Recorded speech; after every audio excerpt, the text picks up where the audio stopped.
34, 33, 9, 10, and now match 6. All right, thank you. And it's Bill, right?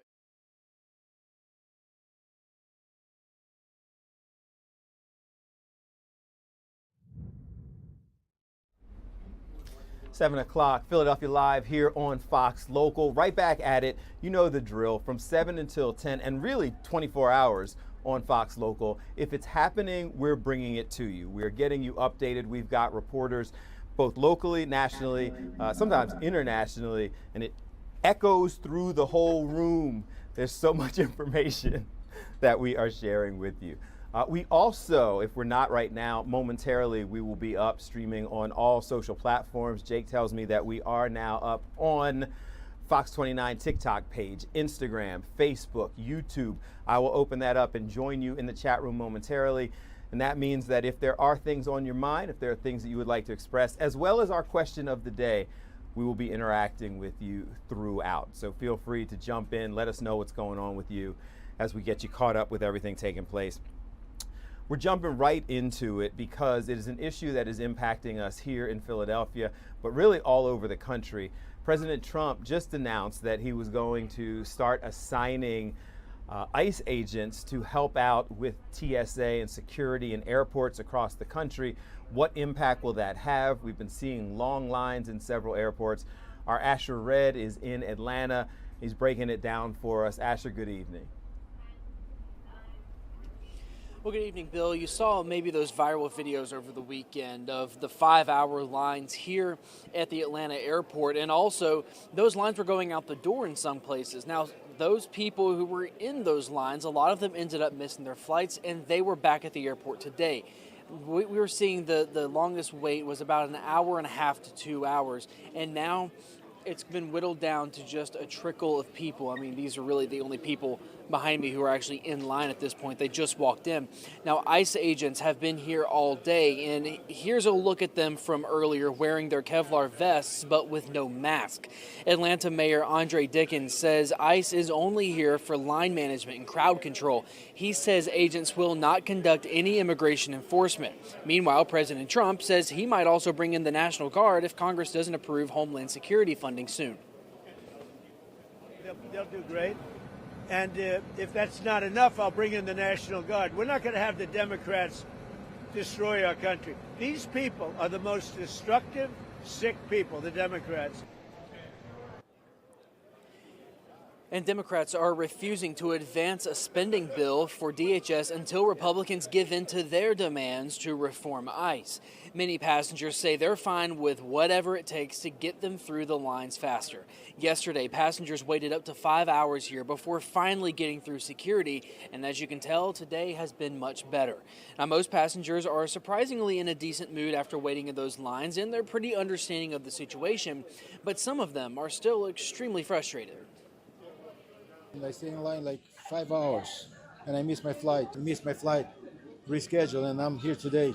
I'm actually headed back to college, and I have class starting tomorrow. So without them, waiting these 7-8 hours that it was taking yesterday, I may have missed a flight. I don't think they're here to help.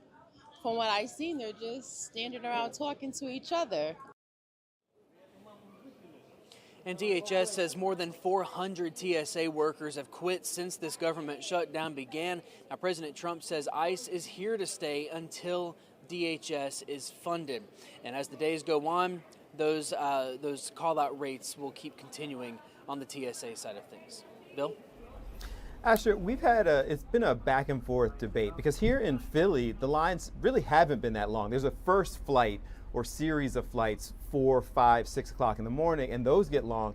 But after that, it's been pretty normal in Philadelphia, 20-minute delays. But you were saying, and you saw 4-hour delays in Atlanta. Is that going on consistently throughout the day, or is it kind of similar? It's like rhythmic. Well, there's definitely that morning rush, and a lot of the folks who were in line today are the folks who missed their flights yesterday and had to rebook flights. And this is really the first time I've been to the Atlanta airport and been able to walk down the line. Usually it's, you get in, you maybe have 10 people in front of you, and you're out in 5 minutes. This is the first time I've seen lines this long, and it's pretty unusual. Even though it is spring break and there is a TSA shortage, we could expect those lines to be a little crazy, but what we saw over the weekend was unmatched compared to anything we had seen in recent years.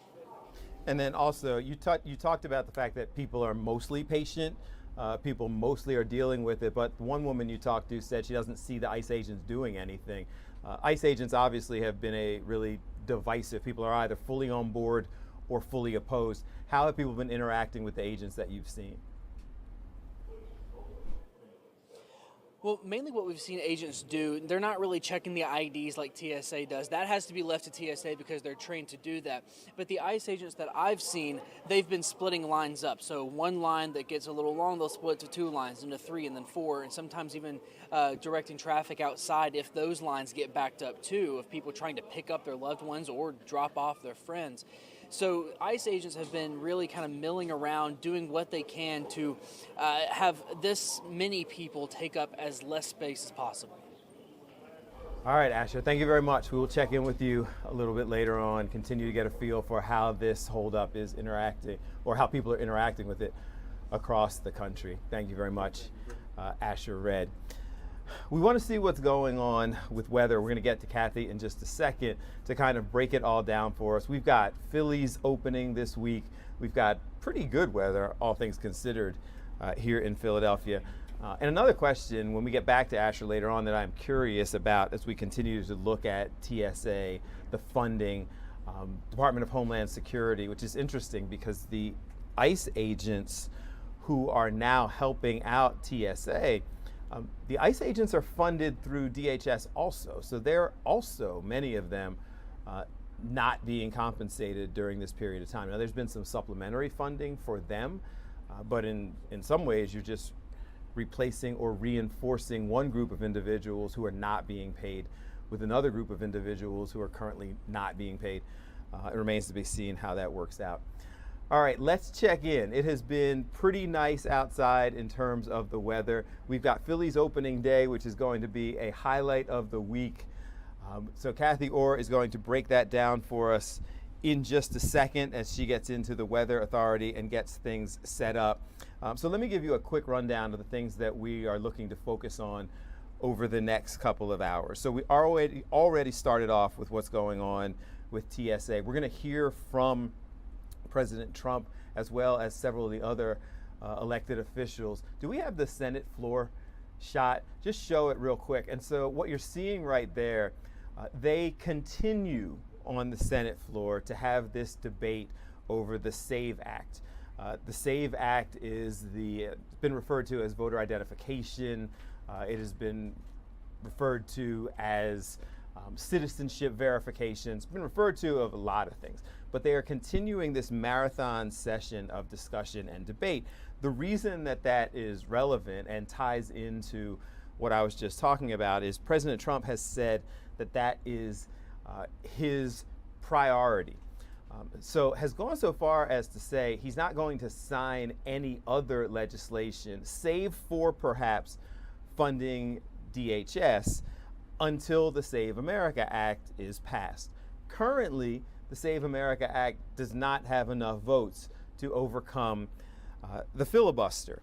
There is possibly a majority with Republicans holding the majority. They could get to 51, 52 perhaps, but there's no indication that they could get to 60.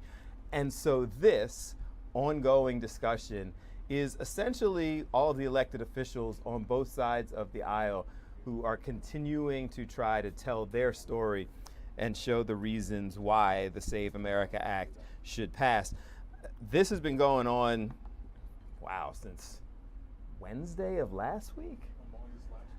Tuesday of last week? When they started talking about the fact that the votes didn't exist and then said, okay, well, we're going to discuss and debate this. And they have since then been going through that process. So we're going to listen to that in a little bit. We're not going to do it right now because I believe we're getting ready to go to a couple of reporters that we have throughout, and Kathy as well. But we will dip in and let you hear some of the debates that they have going on, trying to explain the reasons why their side is right. It's essentially another example of the division that we have among elected officials, and this is a really divisive bill. So we shall see. Guys, where are we going next? We're trying to figure out what's going on with our update with weather. She looks ready. Kathy is ready to go. We'll figure out what's going on with our weather update. Kathy, are you ready to talk to us about what's going on with the weather? She can't hear you. Oh, all right. Let's take a quick break, guys. So as you know, we're continuing to, on our journey to 24 hours a day, we continue to expand. There's a little bit of a technical issue, so we'll address that real quick and we'll come back. It's Philadelphia Live on Fox Local. Stay tuned.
712, Philadelphia Live on Fox Local.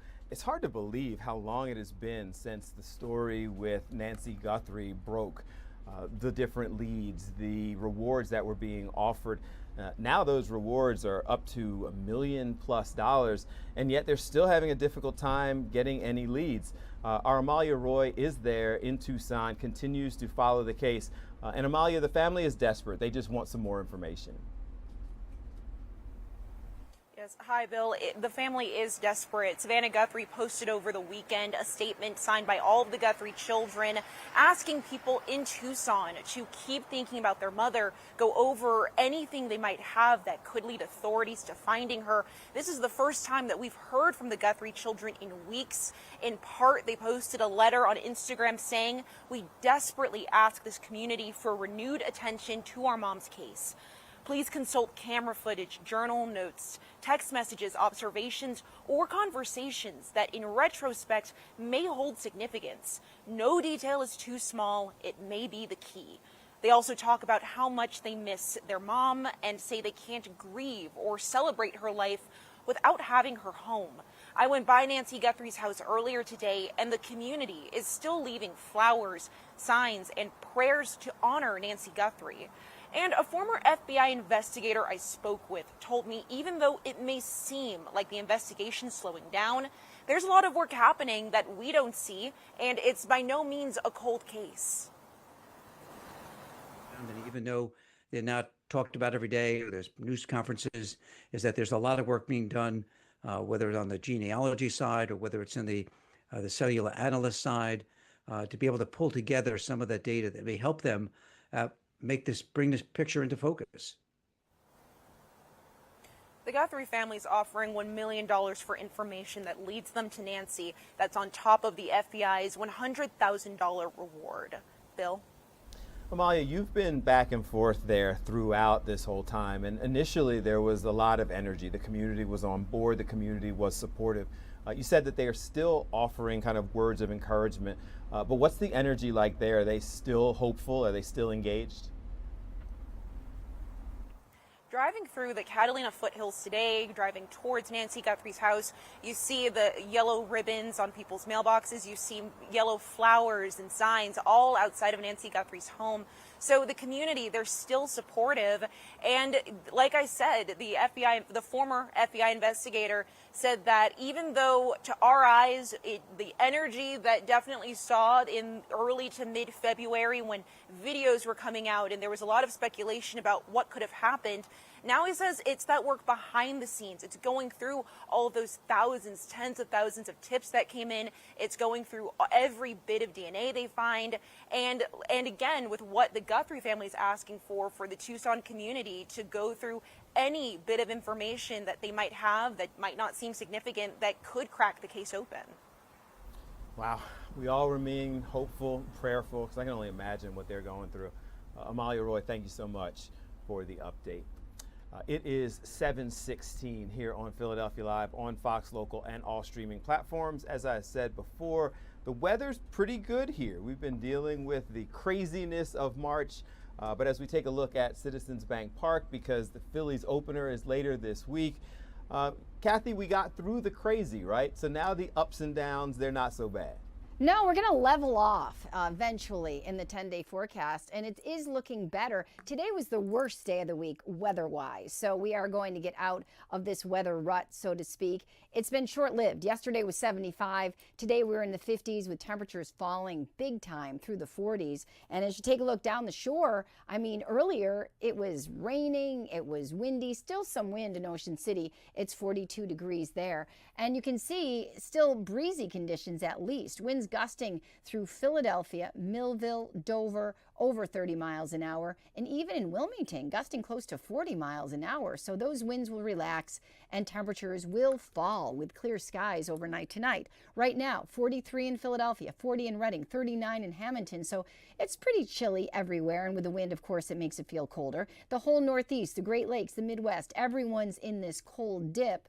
And the Mid-Atlantic kind of warming up. You can see Charlotte at 71, the Deep South warming up again, with the Pacific Northwest chilly and the Southwest still baking in Vegas and Tucson. Now, as we look at the overnight lows here, still chilly, temperatures well below normal. We should be around 36. And during the day tomorrow, that's when we see skies clear. So we have this northwesterly wind. It's a cold wind for us, and during the day tomorrow, less wind, more sun will make it feel much more comfortable. So your Tuesday, we start off at freezing, so you will need the lining in your raincoat or perhaps keep the winter coat handy. High temperatures around 50 in the afternoon. With the sun, it will feel good. More clouds Wednesday, but warmer temperatures, closer to 60 in Philadelphia and mid-50s elsewhere. The big payoff comes Thursday. It's a mix of sun and clouds, and we do have warmth coming up what we call the coastal plain. And you can see right through Savannah, through the Mid-Atlantic. See that yellow getting closer to Philadelphia?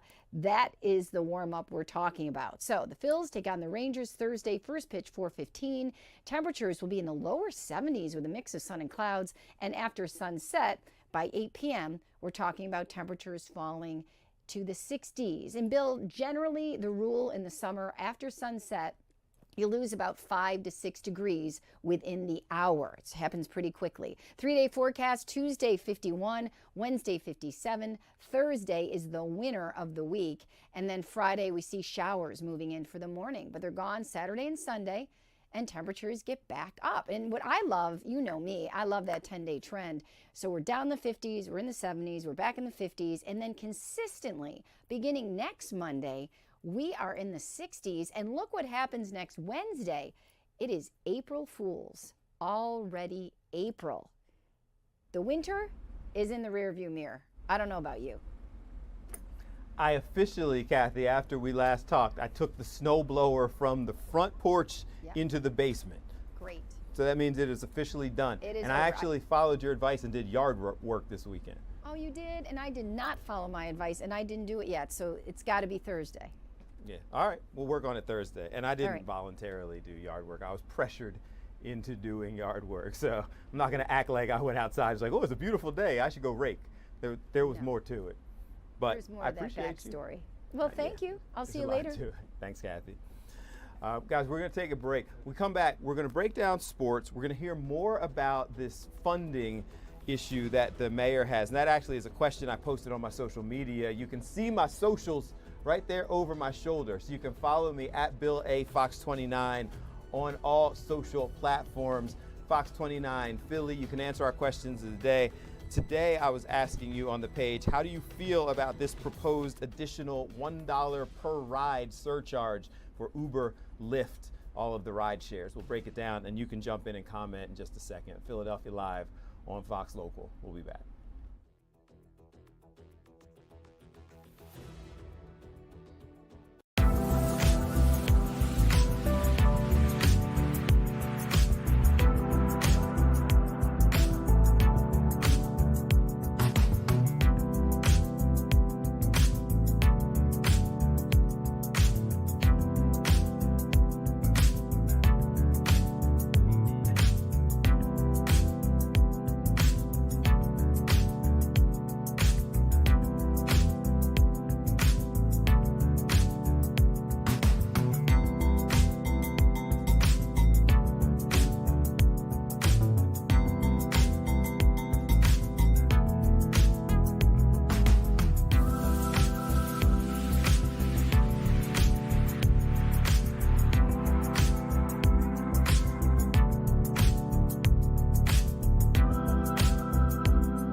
Philadelphia Live on Fox Local, taking a look at Citizens Bank Park. Looks nice, it's quiet, but that is not going to last because just a couple days, the Phils are in action. And it's going to be a beautiful Thursday. It's going to be like 70 plus degrees. Marcus is in the building.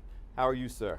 Doing well. How about yourself? I'm great. Thank you very much. You excited for opening day? Absolutely. I mean, this is always one of the more exciting times of baseball where all the festivities and all the what's new is coming at the ballpark. Everything's on display. Going to be a great series between the Phillies and the Rangers. So, yeah, I'm looking forward to it. Okay, we brought you here so that you couldn't steal any more of my jerseys. I have no recollection of doing that. Those were my merchandise that you accused me of and tried to blast me. That's right. I do not recall, right? It's like, be a star, Bill. Be a role model, okay? Let's not pick on those that are smaller than you just because you're on a mat with some taller shoes and just all this mean stuff, okay? All the mean stuff. Yes, all this mean stuff. All right, so the Phils are getting ready to get started. Yes, sir. Good news from Zach Wheeler. Oh yeah, he pitched like threw just under about 30 pitches in like a simulated game, kind of like live batting practice. He actually was looking good. He was asked about just how he was feeling, and apparently he has considered this a successful spring. So he's actually doing a lot better than anticipated. He hasn't had any setbacks according to him. So we actually could be seeing him sooner than later. They're not going to give a timeline, but the fact that he I mean, we've seen how injuries work in the offseason. Sometimes it takes a period of time before they get well adjusted. Wheeler's already going to be pitching at the Lehigh Valley on Saturday. He's going to be pitching for a few innings. He's going to be doing a few of those, and then he'll be ready. So he actually is ahead of schedule. So for Philly fans, that's actually probably the best news we could hear from a guy who had a rib removed and went through all the stuff that he went through in the offseason. It's encouraging, and I think it speaks to his mindset also. Because not only does it seem like he's physically getting there, but he wants to. Like he's already mentally, pitching. He has been cool, calm, and collective. Like he doesn't even joke. He just like tells it how it is. He says how he's feeling. He is so laser focused on this. Like he is, like you said, when it comes to physically and mentally, he has been mentally recovered since probably the beginning of spring training. He's like, I'm ready to go. Oh yeah, he's ready. So earlier, obviously, Marcus is involved with producing, pulling together the Fantastic Sports Show as well. Absolutely, yes, sir. Jason earlier during the 4 o'clock show said that he thinks this NCAA tournament has been boring. See, now, you know how I am with tournaments, with college basketball. I love them. He's not wrong, but if you look on paper, the upsets haven't been going on too much. It hasn't been too exciting. But if you watch the games, like to give you an example, if you saw the Kentucky-Santa Barbara finish, where Santa Barbara hits a shot, there's only like a second left, a couple seconds left, and then Kentucky out of nowhere banks a three-pointer, takes it to overtime, and then wins. Now, you just see that as like 7 versus 10, but when you watch the game, you're thinking, oh my God, that was amazing. You look at Vanderbilt versus Nebraska. That game was crazy because you see Nebraska's got the lead, and you may just see on a stat sheet, oh, Vanderbilt misses the game-winning shot. That was so close to going in. Yeah. That was inches. People are comparing that to when Butler almost beat Duke 16 years ago, where it just hits off the. That was in and out. Like, if you want to talk about one of the worst in and out kind of shots, if you're a Vanderbilt fan, that is one of those shots. So, yeah, on paper, it's not the most exciting, but again, when you watch the games, they have been amazing. They have been nonstop excitement. Kansas. Oh, that one, yeah. Great finish. Absolutely. All right, what time is it? 7:30? Just about 7:30. All these monitors, you can't tell time. None of them are facing me, man. Okay, I'm trying to find where the time is. Where'd you go to school? So, Where'd you go to school? The GW. The George Washington University. I was about to say, thank you for clarifying. You just knowing letters doesn't help. G-Dub. G-Dub. The letter of the day is G-Dub. For those who are informed. The reason I wanted to know what time it was is because the Sixers, Jared McCain's back in town. Yes, sir. Playing with arguably the best team in basketball. Defending champs. It's hard, to feel bad for him. No. I think that the Sixers didn't handle this very well, but it worked out well for him. No. Yes, are you pulling for him as he comes back to town? I'm always supportive. I mean, I'm biased. I'm personally a Duke fan, so I always got to, respect the alum. But the story that he's had, I mean, as a rookie, he had potential of being Rookie of the Year. He gets injured and out for the year. He plays a total, I believe, of 60 games between, not even a whole year, obviously, with the Sixers. And, they trade him. He goes to the defending champions.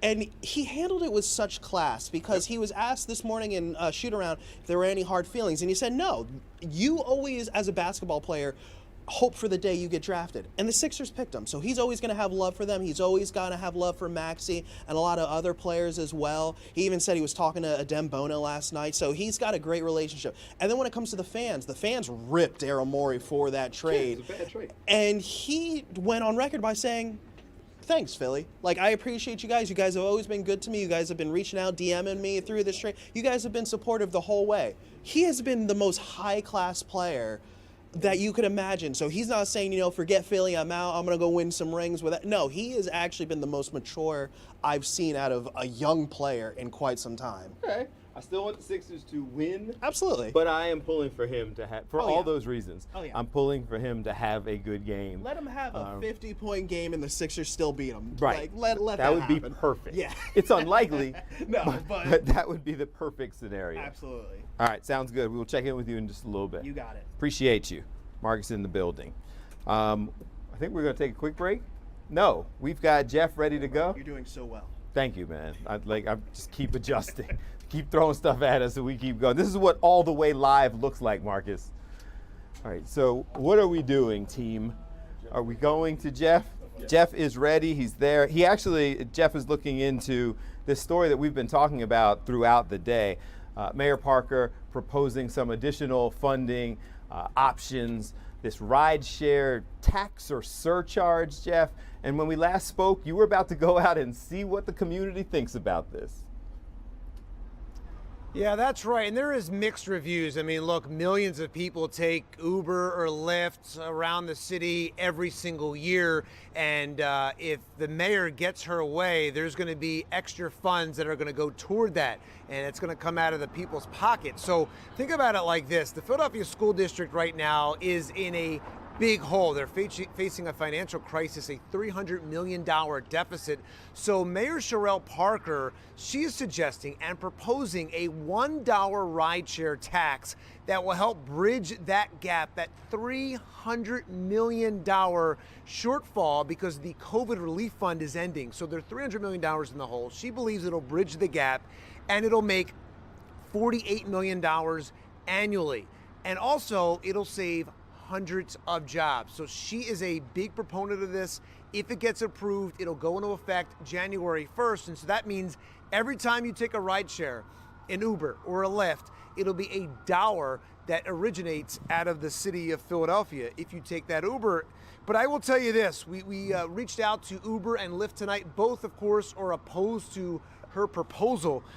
Uber in a statement tonight telling Fox 29 the 5-time hike of the mayor's proposed rideshare tax that will hurt drivers and hit everyday Philadelphians, making rides less affordable and threatening critical access to jobs, healthcare, and essential services.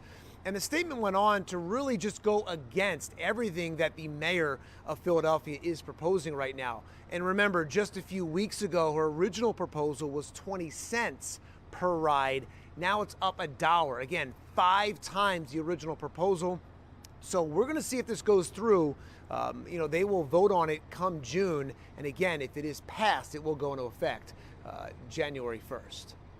Jeff, I got to tell you, I am encouraged by the fact that you said the opinions vary and that people were split. Because on my social media page, that is the question of the day. And most of the people are not on board with this. And asking a bunch of questions about where did the sugary drink tax, where did a bunch of the other things that were supposed to be closing these budget shortfalls, where did they go?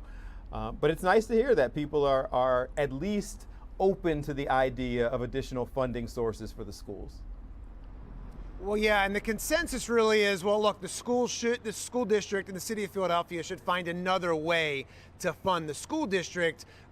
But at the same time, one person we spoke with was going, look, it's for a great cause. It's for education and the future of not only Philadelphia, but around the country, around the world. So there is some good to it. At the same time, a lot of people say, okay, if they take Uber twice a day to go to and from work, that could be up to around $500 out of your pocket extra a year if you do the math just simply like that. So some people understand it, some people are totally against it, but the consensus is, I would tell you, that they should find another way. All right, fair enough. Jeff Skversky, thank you very much, Jeff. We appreciate it, and we will hear more from your story coming up in the news at 10 o'clock. As I pointed out, that is the question of the day. My social media right there. That's my YouTube page at Bill Anderson on Fox. Give me a follow. That's TikTok at Bill A Fox 29. And we posted the question. Let me pull it up for you so you can hear some of the answers. We asked, are you on board with this additional surcharge? Some of the comments coming in, sure, it's for the kids. Why not? Another says, I'll happily give an extra $1 here and there if the mayor and other officials volunteer to take reduced wages as well. I don't anticipate that happening. Someone else says yes, and then the sugary drink tax discussions start coming in. The sugar tax mainly helps with pre-K and to fix parks and rec centers, but actual school help, will $1 actually help? If you look at the mayor's numbers, you're talking about, as Jeff just pointed out, generating $40 million. So $40 million, if in fact it passes, will help. Now, where does that money go? Where is it allocated? That's an interesting question. So we were talking about this earlier. The mayor obviously had a press conference discussing it and explaining her vision for this. Let's take a look at what she had to say.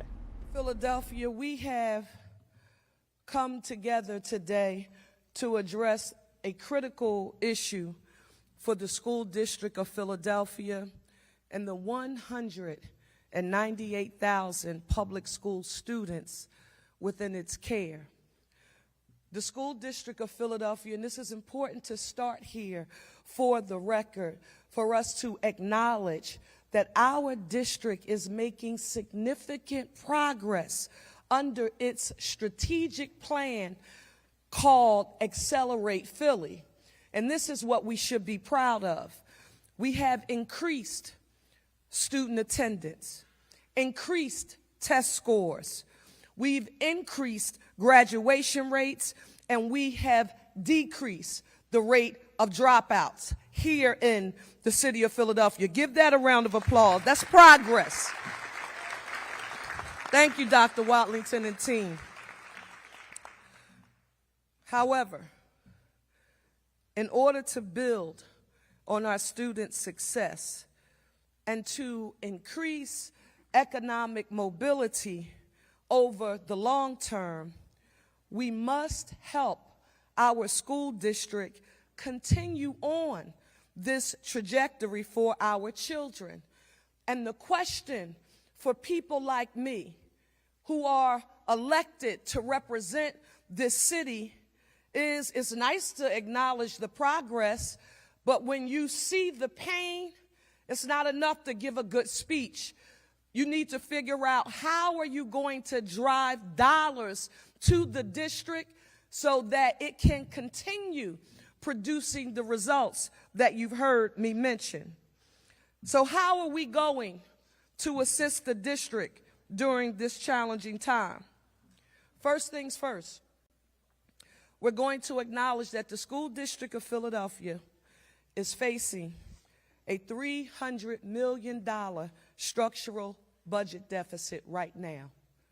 $300 million. How? It's the result of the loss of federal COVID relief dollars. You'll remember that. It was support that we received here in Pennsylvania, in Philadelphia, in the school district from the Biden administration that assisted us with those federal COVID funds. All of those dollars have been exhausted. So in planning for its fiscal year 27 budget and long-term fiscal stability, the school district is proposing to cut $225 million in operating costs. $225 million. Now, while in the plan that Dr. Watlington has offered, there would be no layoffs, the district does plan to reassign approximately 340 school-based employees to vacant positions across the school district. So what does this mean? The solution that you are going to hear me proffer today means that we would be able to eliminate, and this is important for us to affirm, 340 school-based employees would have to be shifted to vacant positions across the district, and we would be eliminating, this is a net elimination of 340 school-based positions across the district. I want us to understand it and be able to communicate it when we are asked about this afterwards. What is this referencing? This includes teachers, counselors, climate staff, all who contribute to the district's overall improvement. And as mayor of the city of Philadelphia, I want you to know that that is not acceptable to me. Now, while we have to keep these staff members in schools where they are very much needed to help our students achieve, and somebody is going to ask why, because when we fight to ensure that our students have access to the staffing and the services that will help them thrive, I'm thinking about us fighting to help children who are products of humble beginnings like I am. I attended public schools right here in the city of Philadelphia. And had it not been for the strong academic foundation that was laid for me under the leadership, Dr. Wallington, you weren't here, of course, but the lady's name was Dr. Constance E. Clayton. She was our school superintendent, and when I think about my teachers and my principals and the NTAs and my crossing guards, they made it possible for people like me to receive a quality education, and that's why it's important for us to be here today. It is not enough for me as mayor to stand up and say, I support public education. And Donna Cooper, that fight that we were having about something called local control, if you will remember. You know, we were under state governance with something called the SRC, and I remember the big celebration about the school district of Philadelphia being under local control. Well, now is the time for us to ensure that we deliver for it under the local control governance. You need to remember that this is not the first time the school district of Philadelphia has had a funding crisis. For those of you who are here, I want you to take a stroll back to 2013 and 2014. I wasn't the mayor or a member of city council, but I was chair of the Philadelphia delegation in the Pennsylvania House of Representatives, and the school district of Philadelphia had a deficit, a structural deficit of $440 million. And had we not found new recurring revenue, I remember clear as day Dr. Haidt affirming that schools would not open in September and thousands of employees were going to be laid off and displaced if we did not come up recurring revenue. You know what we did in 2014? We had a Republican governor, a Republican-controlled House, and a Republican-controlled Senate. And we had to work across the aisle in a bipartisan way to deliver new recurring revenue for the school district of Philadelphia, and we did it through a sales tax that achieved $120 million in new recurring revenue for the school district, and a cigarette tax at that time that generated an estimated $83 million a year for our schools.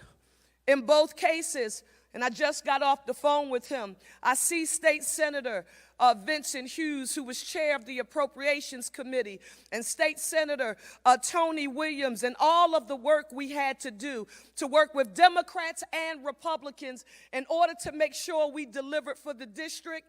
We did it then, and I believe that we can do it now. Today, in our FY27 budget, you know that I originally proposed a 20-cent per ride tax on ride shares originating in the city of Philadelphia.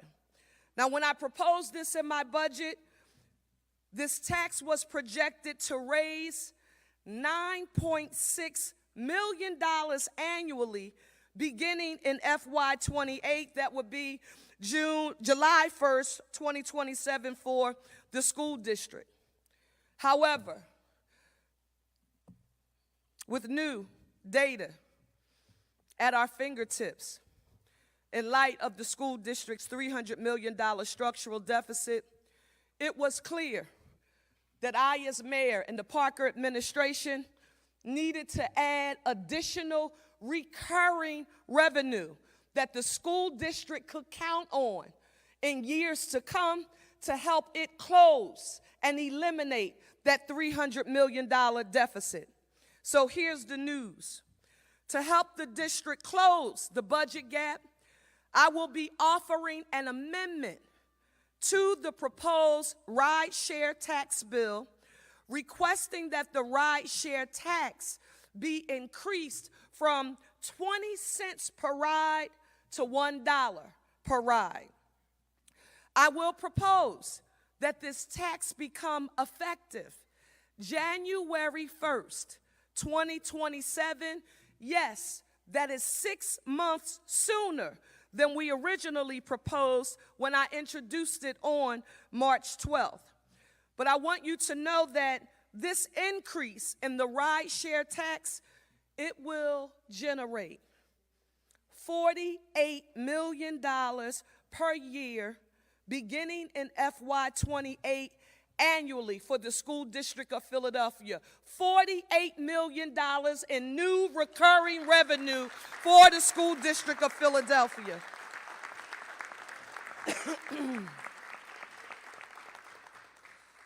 And because we're moving the date, we're moving it up, the date of collections by 6 months, that will generate $24 million in additional revenue in FY27, and I'm going to get to that in a minute. But what's most important to me that you know, that this infusion of new revenue, it will stop the elimination of jobs and the jeopardizing of our children's progress here in the city of Philadelphia.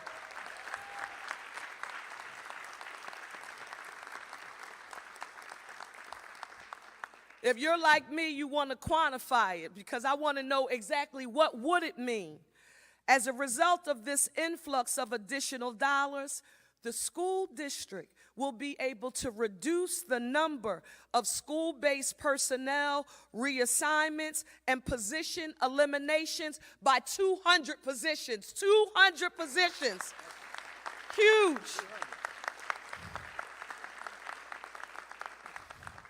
So this means that if this new proposal, that this coalition, not me just as the mayor, but this coalition of education stakeholders who you see with me, if this new proposal receives the support of our City Council of Philadelphia, the total number of positions that would be eliminated would significantly drop from 340 to 100. And Dr. Watlington, I know you're going to give more details about that when you speak, but more specifically, that's saving 130 teachers that will be able to stay in their buildings, and 110 student climate staff and other school-based positions that will be able to stay in their buildings. That's Unite here and many others, and I think they're worth fighting for. Can you give PFT, Unite here, school safety officers? You're worth it.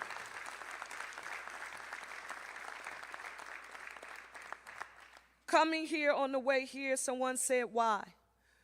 I said, I'm putting this proposal on the table because we need to do all that we can to address this $300 million structural budget gap so that students don't have to suffer from these devastating cuts. Again, we went through it in 2011, 13, and 14, and when we went through it during those days, believe me when I tell you, I felt like it set the district back for years. And I'm not willing to take that risk while I'm the mayor of the city of Philadelphia. I'm not willing to do that. For someone who's questioning, well, you started with 20 cents and now you're here and you're talking about $1, why? The data affirmed that if we don't do this, our students will lose teachers, school climate staff, principals, assistant principals, and other key school staff. And this is the part that bothered me the most. Well, one of the most challenging things that I heard overall, and this is the potential for class sizes to go up. If you look at the major difference between schools in the city of Philadelphia and you compare us to schools in the suburbs or in the main line, one of the first things you observe is smaller class sizes. When you get to the suburbs and other wealthier communities, that's not a risk that we're willing to take. You want me to tell you why? When class sizes go up, school safety issues can begin to worsen, and programming that we are relying on right now to assist the district all of it gets stopped, dead in its tracks. And we have to act to ensure that that doesn't happen. Now, I also want you to know this, and this is important to affirm. As mayor of this city, you need to know before I became mayor, I was a council person, I was a state representative, and I was an employee in council and an intern. When I look at you, I think about how old I was when I started as an intern. And I don't make this decision lightly. If you talk to anybody in public office about having to raise taxes at any time, there is never a good time to raise a tax here in the city of Philadelphia or anywhere, because you don't want people upset and mad with you. But let me be clear about this. I ran for office and I asked the people of Philadelphia to give me an honor and a privilege to serve as their leader. And the pressure of the job is a privilege, and I'll never complain about it. But guess what? If I'm only here to make decisions that will get me a round of applause, I shouldn't be here. Because leadership requires that you make tough decisions during tough times. And our children are worth it. So let me tell you what I'm not doing, because coming in, someone said this. Why would you put a tax on the drivers? There are a whole lot of people who decide that they want to take on as a second job becoming a rideshare driver at one of the firms that operate in our region. I want to be very clear, Philadelphia. We are not proposing a tax on rideshare drivers. Those companies, they can make a decision about whether or not they pass this cost on to those hardworking folks, or guess what they have the option to do? I'm going to shock you. Guess what they can do? They can decide to pay the tax and not pass it on to their employees. How about that?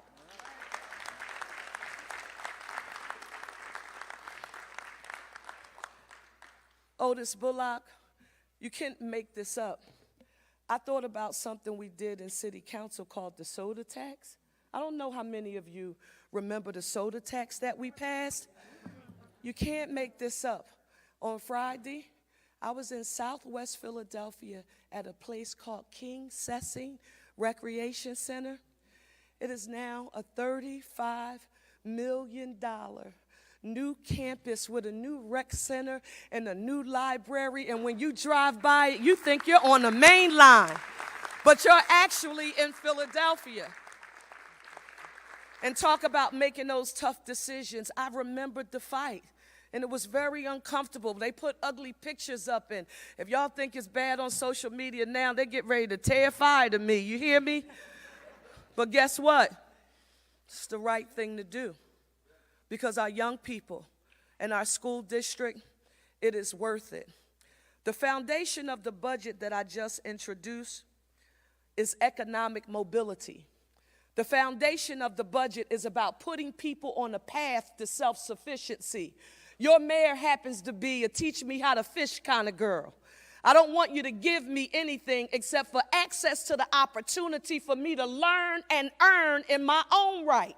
That's where my pride and my dignity comes from. But you can't have economic mobility and self-sufficiency of any kind without a strong foundation of public education. That's why this decision is essential. There's more.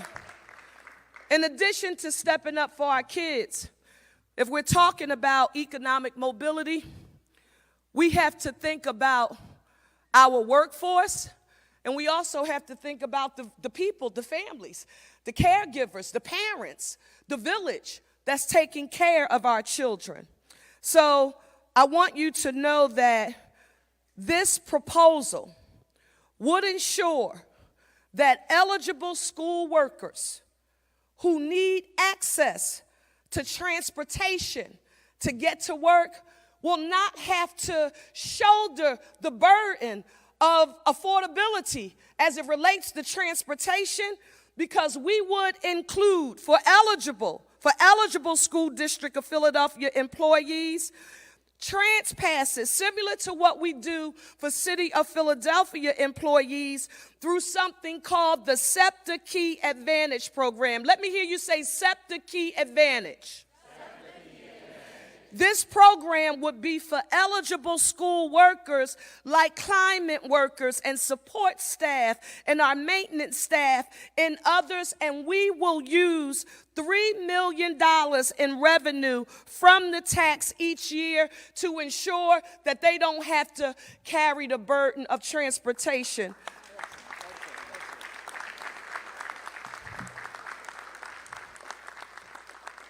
That is one of the reasons I'm proud to stand here today with leaders from our school unions. Why? It starts with something very simple: a reliable ride to work. That's economic mobility in action.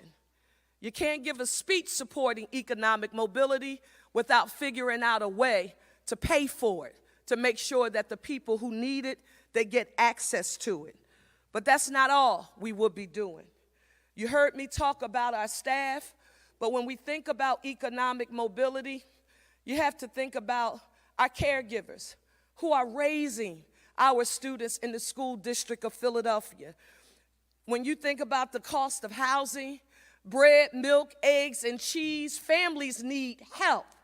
And we've been seeing bad things happen to good people in the city of Philadelphia for a very long time. And one area in particular has been a barrier to entry for Philadelphians who are trying to be on a path to self-sufficiency if they could only get to work. That's why I'm pleased to announce today a pilot parking debt relief program in concert with the Philadelphia Parking Authority to help Philadelphia residents struggling with unpaid parking tickets and fines and suspended registrations. Yeah, I know, I see your faces. I see your faces. I know, I get it. This comes from the ground up.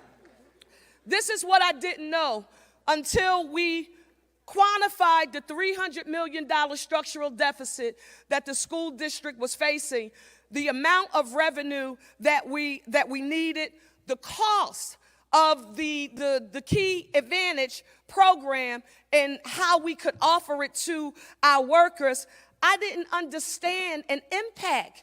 To me, I never calculated parking debt, unpaid parking debts and fines as barriers to economic mobility. And we want to lift them for eligible Philadelphia residents to help put them on a path to self-sufficiency. And we want Philadelphia drivers to get off the debt hamster wheel. And I think that's something that we should fight for. I don't know about you. You think that's worth fighting for? I think so. What would happen? What would happen? Under this 3-year pilot, qualifying drivers will receive grants from the Philadelphia Parking Authority, and they will be required. Now, this is not a just get out of your parking tickets for free pass. Now, this is not that. This is not Monopoly. But under this 3-year pilot, qualifying drivers will receive grants from the Philadelphia Parking Authority, and they'll be required to pay their unpaid parking tickets, but the parking authority will have the financial wherewithal to waive late fees and fines here in the city of Philadelphia.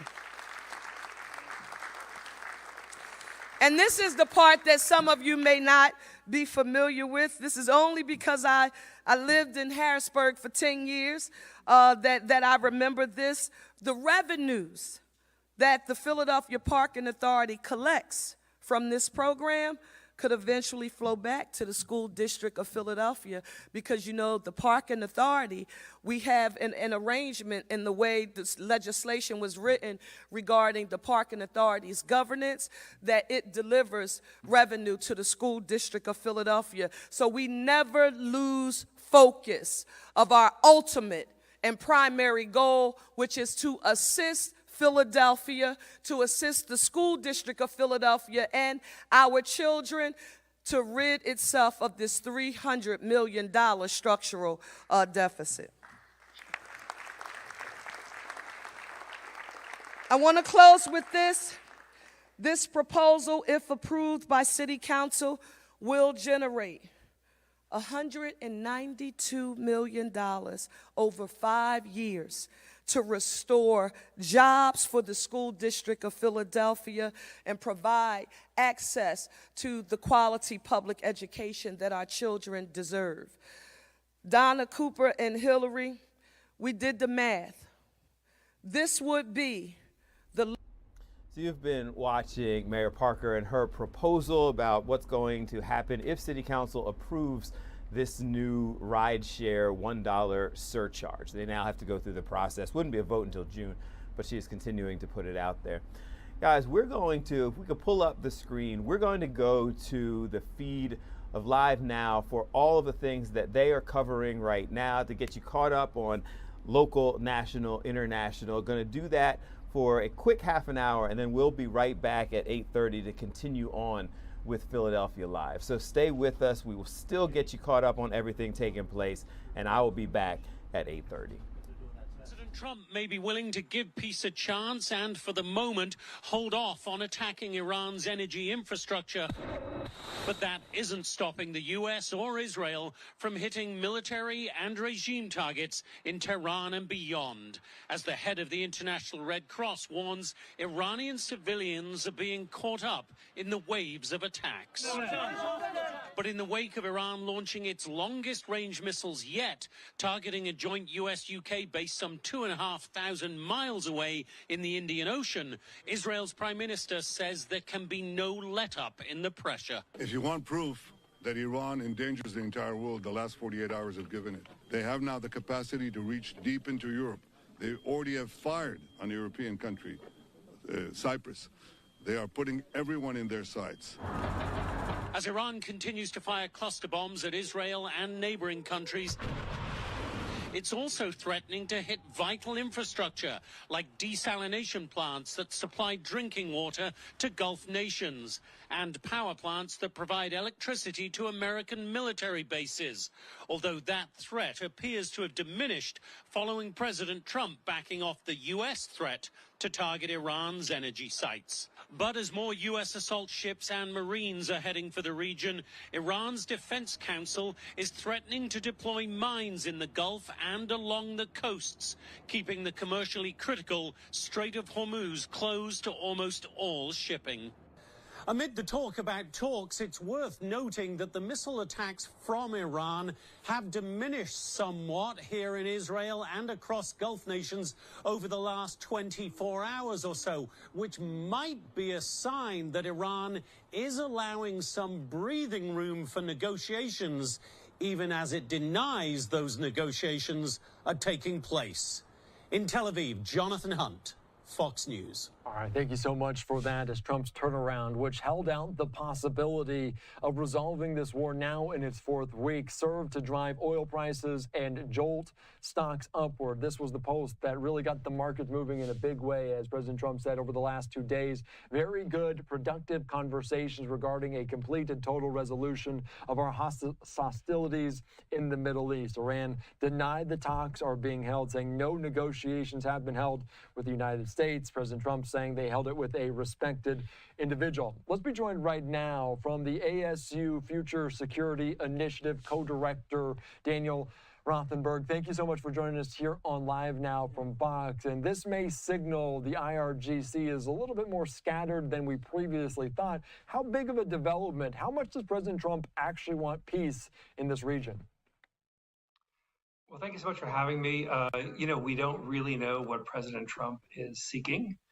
It's always good news to hear a de-escalation in the Middle East.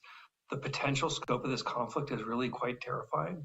We've already seen really extraordinary potential dislocation of just a core part of the global economy. The Strait of Hormuz is currently closed with just a handful of tankers able to pass through. And it's a dangerous time. So if there's movements towards de-escalation, I think that's something we're celebrating. Yeah, and obviously President Trump didn't want to reveal exactly who they spoke to, as he told reporters that they want to make a deal, claiming the U.S. envoy Steve Witkoff and the son-in-law Jared Kushner held talks with an Iranian leader on Sunday. If it is someone with some power, how much of a movement is that? Does it a sign that the IRGC is somewhat scattered if they're not necessarily all saying that these negotiations happened? I suppose it's hard for us sitting out here to know what's happening on the ground in a lot of different respects. We don't know that the governing system is scattered. I mean, they produced a sort of decentralized system. But that seems pretty clear because, the opening salvo of this war was a decapitation action, really quite extraordinary, quite destructive, and something, worth reflecting on, which is taking out the supreme leader and all other key leaders within the Iranian regime. But Iran is still there. Iran is fighting back, one could say, pretty successfully when you consider the extraordinary disparity between U.S. and Israeli firepower and situation on the ground with the Iranian military. Does it give you a little bit of a pause, though, because we talked about it, that ultimatum? It was 48 hours. Monday evening was the deadline. Now President Trump postponing it, not necessarily calling off those U.S. strikes to different energy sites. Do we have to be cautious about how optimistic we are about this? I mean, we have to be cautious about all optimism right now. The Iranian attacks on Qatar liquefied natural gas, the head of the CEO of Qatar Energy suggested that it would do severe damage, 17% damage over 5 years in the ability of Qatar to export LNG. Now, we don't know if that's exactly right, but just something like that is really profoundly destabilizing to the global economy. I pick that out only because it's one moment of this larger conflict that could destabilize the global trading system. Should we be optimistic? It's always good to be optimistic. The one thing we know from Donald Trump is he makes a lot of claims and provides a lot of deadlines and ultimatums. It's very hard to know what to make of that. I think it's hard for world leaders or whether allies or adversaries to make sense of what that kind of posturing means. I don't think we're in any clearer position than so many other people in the world on that issue. And even if a deal is made, obviously there's still a lot of finer points to get through. What would a deal look like? What are key points? Because President Trump has said, talking about the nuclear capability, is that as good as it gets? Is that the main priority for the president if they are making this deal, if those negotiations are truly happening? So we don't exactly know. There have been a number of justifications for this conflict. Obviously, harming the Iranian capacity to develop nuclear weapons is key. There was also a claim early on that this would lead to a popular uprising and the fall of the Islamic regime. We've also seen, the claim that this would, significantly harm the Iranian capacity to project its force through ballistic missiles and other military capacities. So all of those things are part of the mix. What would it take to negotiate a settlement? One thing that it would really require that's powerfully absent is some sense of trust between the negotiating parties. That's been severely harmed, and we can't really imagine a meaningful advance if there aren't mechanisms of constructing at least some baseline level of understanding that what's agreed upon at a meeting is seen through by both parties. And the last, this conflict and then the previous attack last June doesn't, that undermines trust. And just based on previous deals in the Middle East, obviously President Trump very proud of his action. They're ripping up the kind of deal made by his predecessors. How much are we looking into the exact finer points? How similar, how different this negotiation might be than something that was already in place in previous years?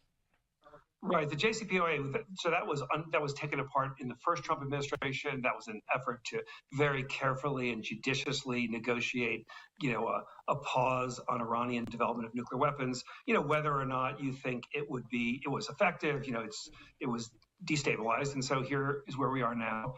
The one thing I would suggest is that this attack is probably the strongest argument for Iran's continued interest in developing nuclear weapons. It was a surprise attack, an attack that might not have happened if the regime had nuclear weapons. I don't think that's a positive outcome, but it's certainly something that may may sort of be an outgrowth of this conflict, which is states around the world might decide that nuclear weapons are required to provide a form of protection against this sort of action. But in any case, let's hope that's not the case. Let's hope that there's a capacity to move forward. We know that wars end generally through negotiations, and it would be a good thing for our world if this conflict moved forward towards a negotiated end, frankly, as soon as possible. And we talk about that ultimatum that President Trump put forth was largely about the Strait of Hormuz, saying if they don't reopen it fully without threat, that they would attack some of those energy sources in Iran. And he was asked, President Trump, about who would control, who would have jurisdiction. And he also made a joke about him and the Ayatollah having place. Who should have jurisdiction over that strait, and potentially who could protect it, who could have security over it? Is it the United States? Is it someone else? Is it countries in the Middle East?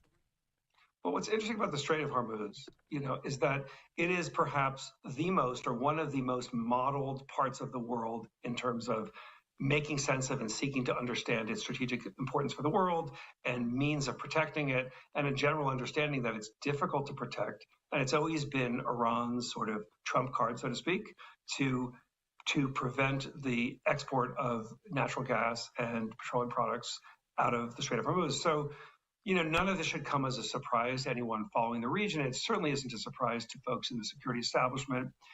Will we see some sort of improved situation? In a certain sense, we had that situation. I mean, this has been a very conflictive region for many years, and yet oil has, other than, say, the great tanker wars during the Iran-Iraq conflict, there has been a fairly steady export of natural gas and petroleum products through the Strait of Hormuz throughout some pretty severe conflicts in the region. So there's every reason to believe it could happen again. But right now is obviously not a time, this is a dangerous, uncertain time. And, it would be useful to see the tensions, be minimized and to have some sort of de-escalation, because a significant escalation would really create harm. We're seeing this harm, but the harm would increase quite significantly. Yeah, economically as well. And President Trump saying this, and he has said the military might of the United States would reopen the strait. In the future, does the United States have some role to play in the Strait of Hormuz? Is that something that people are on board with? We talk about the timeline a lot of how long it might be involved, but should the United States be involved in some way in the Strait of Hormuz because it is so vital, and you can see the havoc that it is caused by just being shut down for less than a month? Sure. I think, of course, the U.S. has some role. There's a major naval base in Bahrain. There's a major, air base in Qatar. There's, the Middle East is clearly a key strategic area of significance for the United States. I think what we really hope to see is that there isn't a degradation of the infrastructure in the region, whether it's desalination plants or whether it's production or extraction plants. That sort of damage would be long term. Whereas opening Strait of Hormuz, at least the way things are right now, there would be the ability to get things back on track, and at least in the economic sense, to minimize the global disruption, although there's already been pretty significant disruption to a lot of markets. And you mentioned that because the United States threatened to strike the energy plant, the power plants in Iran, if they didn't open the Strait of Hormuz. Iran responded in a similar fashion, saying they would strike other neighboring Arab states and some of those infrastructure. How big of an escalation would that be if that came to be? If we get through these 5 days or so and the United States strikes and no movement on the negotiations, how big of a escalation would that signal? It just depends on the scope of the escalation. We've already seen significant attacks on LNG production fields in both Qatar and Iran. We could see more attacks. There have been some drone attacks on Saudi facilities.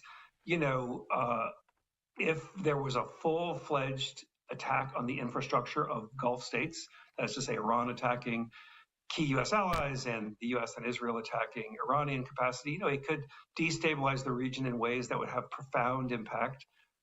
Generally, these kind of strikes are considered war crimes. They're illegal if the point is to take out key elements of the society that allow civilians to survive, whether it's desalination or or hospitals or power plants that provide electricity for people.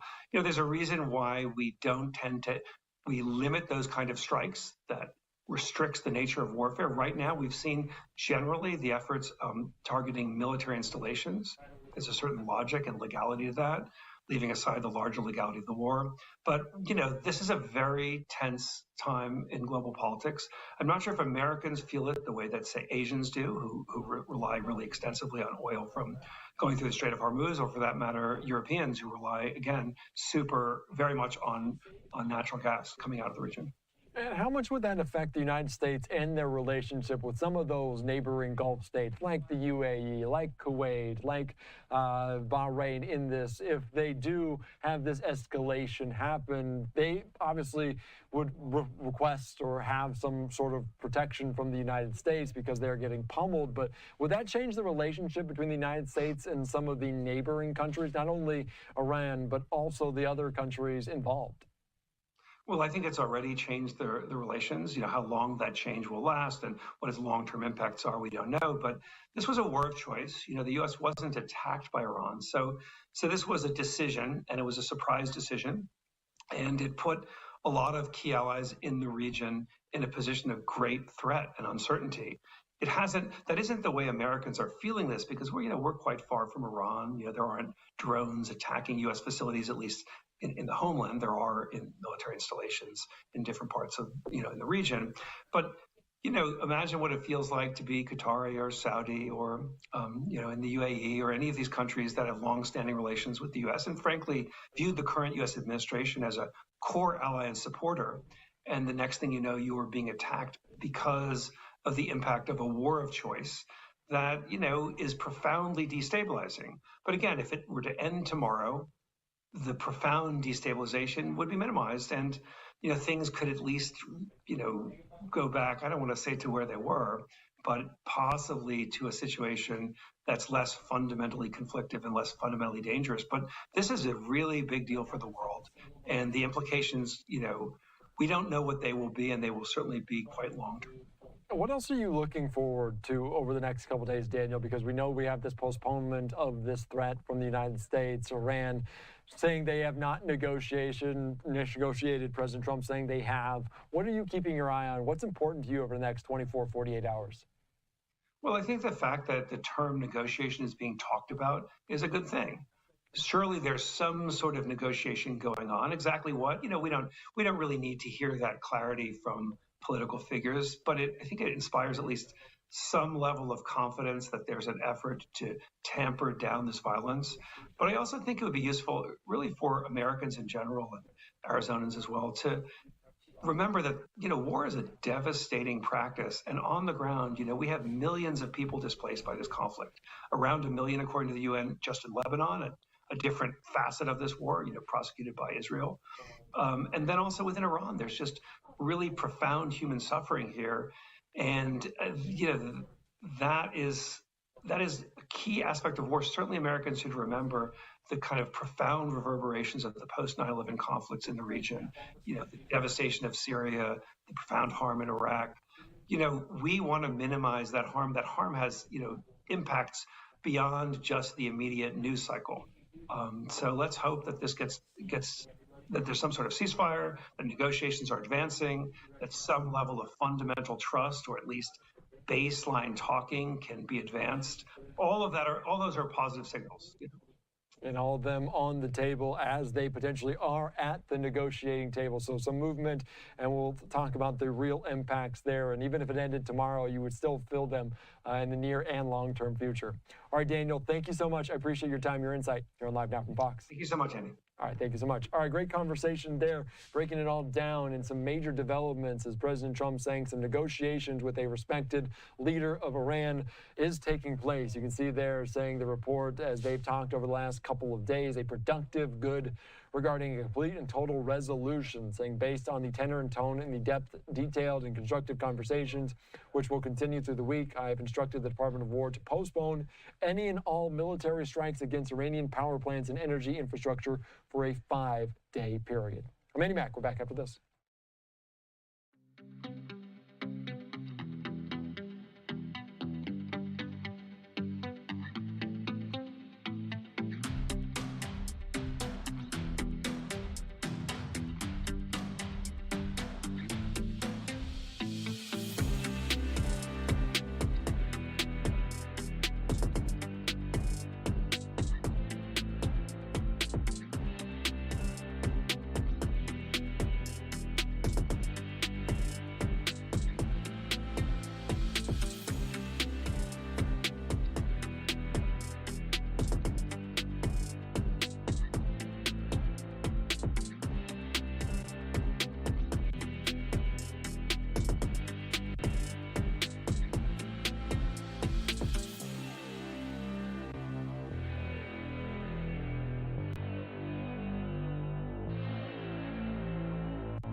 Welcome back in here to Live Now from Fox. I am Andy Mack. Let's turn our attention right now back out to Capitol Hill as we are watching unfold in real time a confirmation vote for Markwayne Mullin to become the next Secretary of the Department of Homeland Security. A live look there at Capitol Hill. Now inside of the chamber, we're hearing some votes, and this is as crowded as we have seen on this floor. Different lawmakers voting thumbs up, thumbs down for Markwayne Mullin. It is a simple majority needed. As this are different lawmakers speaking. You see there Senate Majority Leader John Thune at the center of your screen, alongside other Republicans like John Kennedy, also speaking across the aisle to others here on Live Now from Fox. In the far distance, you see Democrats Elizabeth Warren, Raphael Warnock. You see Andy Kim, Brian Schatz, and others speaking on this. And we don't believe we're having any audio right now, but just needed 51 votes to get through as the Senate expected to vote here on this on Monday night. The Oklahoma Republican chosen by President Trump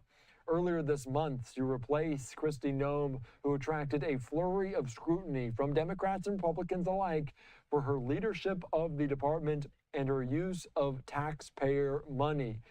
In his confirmation hearing last week before the Senate Homeland Security and Governmental Affairs Committee, Mullin said, quote, "My goal in 6 months is that we're not the lead story every single day. My goal is for the people to understand we're out there, we're protecting them, and we're working with them," end quote. And this comes at a very difficult time for the Department of Homeland Security. They are without funding. They are the center point of a funding battle between Democrats and Republicans, causing major disruptions at airports around the country.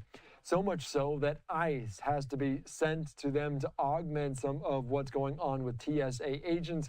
We saw them at different airports, including 14 from Houston to New York to Florida, all the way out to Phoenix. TSA agents, HSI agents on the ground at this. You see the two leaders. I believe that's Chuck Schumer on the right-hand portion of your screen, alongside other lawmakers, Tammy Duckworth as well. So the two leaders on the floor, which could signal a major moment here as this is over the nomination of Markwayne Mullin. If approved, Mullin would take over DHS that shut down as Democrats continue to withhold support for funding package over concerns about immigration enforcement policies. President Trump, meanwhile, trying to jam through the voter ID, the Save America Act, told Republicans to hold off on a DHS funding deal with Democrats until that Save America Act is passed. And I believe you see there on the left-hand portion of your screen. Let's listen in.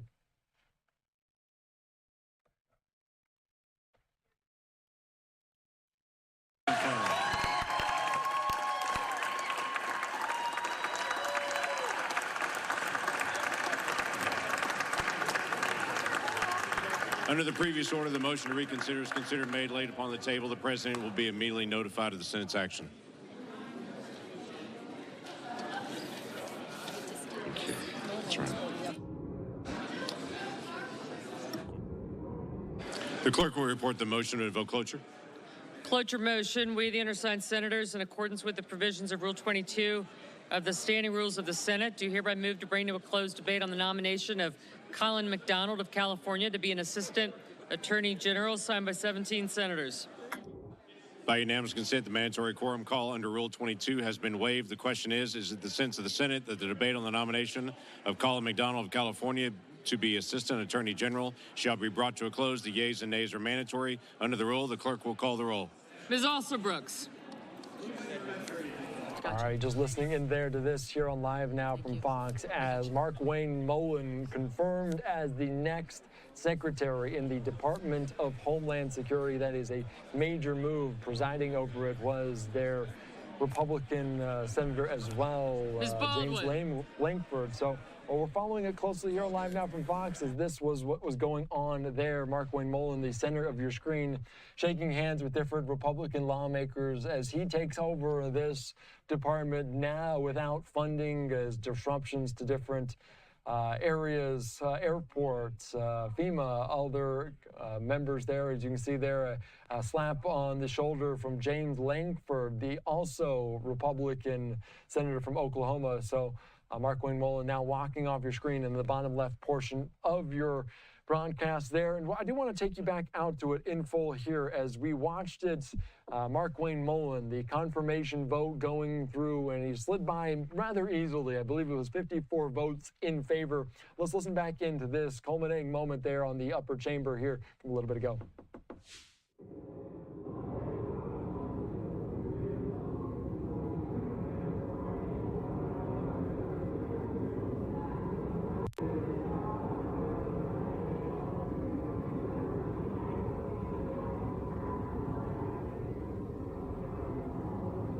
Here we go. Got it. On this vote, the ayes are 54, the nays are 45. The nomination of Markwayne Mullin of Oklahoma to be Secretary of Homeland Security is confirmed.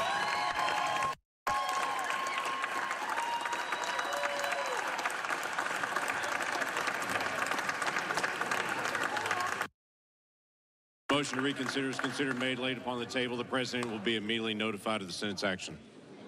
All right, just listening in there, James Langford, the Oklahoma Republican, gets the honor to say that Markwayne Mullin confirmed as the next secretary, the next member of the cabinet in this Trump administration for the Department of Homeland Security. You can see this post from the Republican Party, the GOP, saying DHS Secretary Markwayne Mullin there with the big check mark. So a major move for him as funding has lapsed in this department in February, the month after federal immigration agents in Minneapolis killed 2 U.S. citizens during enforcement surge.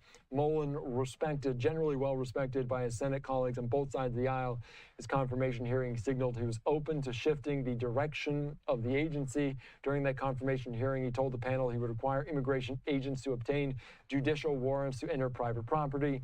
He said he would like to see ICE become a, quote, transport more than the front line in immigration enforcement. All right, we're following it all here on Live Now from Fox. We're back after this.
All right, welcome back in here to Live Now from Fox. I'm Andy Mack. We just saw unfolding there in the upper chamber, the Senate confirming Markwayne Mullin as the next Secretary of the Department of Homeland Security, from the GOP saying a big check mark as they got their guy through this by a vote of with 54 approving thumbs up votes as the Senate confirming him. And this is now taking over as so much in the spotlight, immigration enforcement operations. We saw Kristi Noem, who he now replaces in that role. also with a funding lapse and a funding fight over his department. He is the center of it. So obviously a big deal now here on this Monday evening, just past 8:30 on the East Coast. And as we talk about it, DHS in flux with this funding battle, airports impacted by it, TSA agents calling out. We've seen major disruptions. We've also seen ICE agents, HSI agents on the ground at numerous different airports from Houston to New York City, all the way down to Florida. 14 different airports in total were impacted by this. So obviously a major deal, a major impact of what's going on at Chicago, Atlanta, Houston, Newark, JFK, LaGuardia, Cleveland, Philadelphia, Phoenix, Pittsburgh, and New Orleans, some of the 14 major airports that ICE agents are there to assist to augment some of what's going on. But nonetheless, we've still seen lines out the door, around the corner, 3 hours, 4 hours sometimes wait for security lines. Speaking to our Fox team at different locations. Let's take us out right now, though, is President Trump talking about how he wants to tie DHS funding to the Save America Act. His pinpoint legislation, his priority legislation heading into this midterm election over proof of citizenship for people to cast their ballot. Let's listen into what he had to say on his way to Memphis earlier here on Live Now.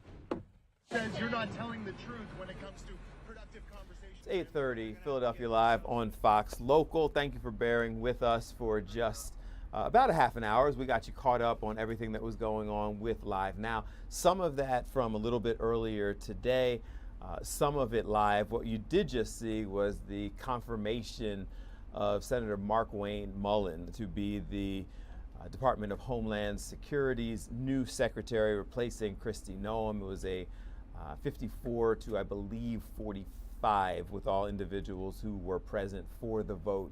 So he was confirmed. They said that they will pass that information on to the president immediately, and he can begin his duties as the new Secretary of Homeland Security. We will get to that, analyze that, break it down. We also have several of our reporters who are out and about covering different stories. So we're going to jump right back into it.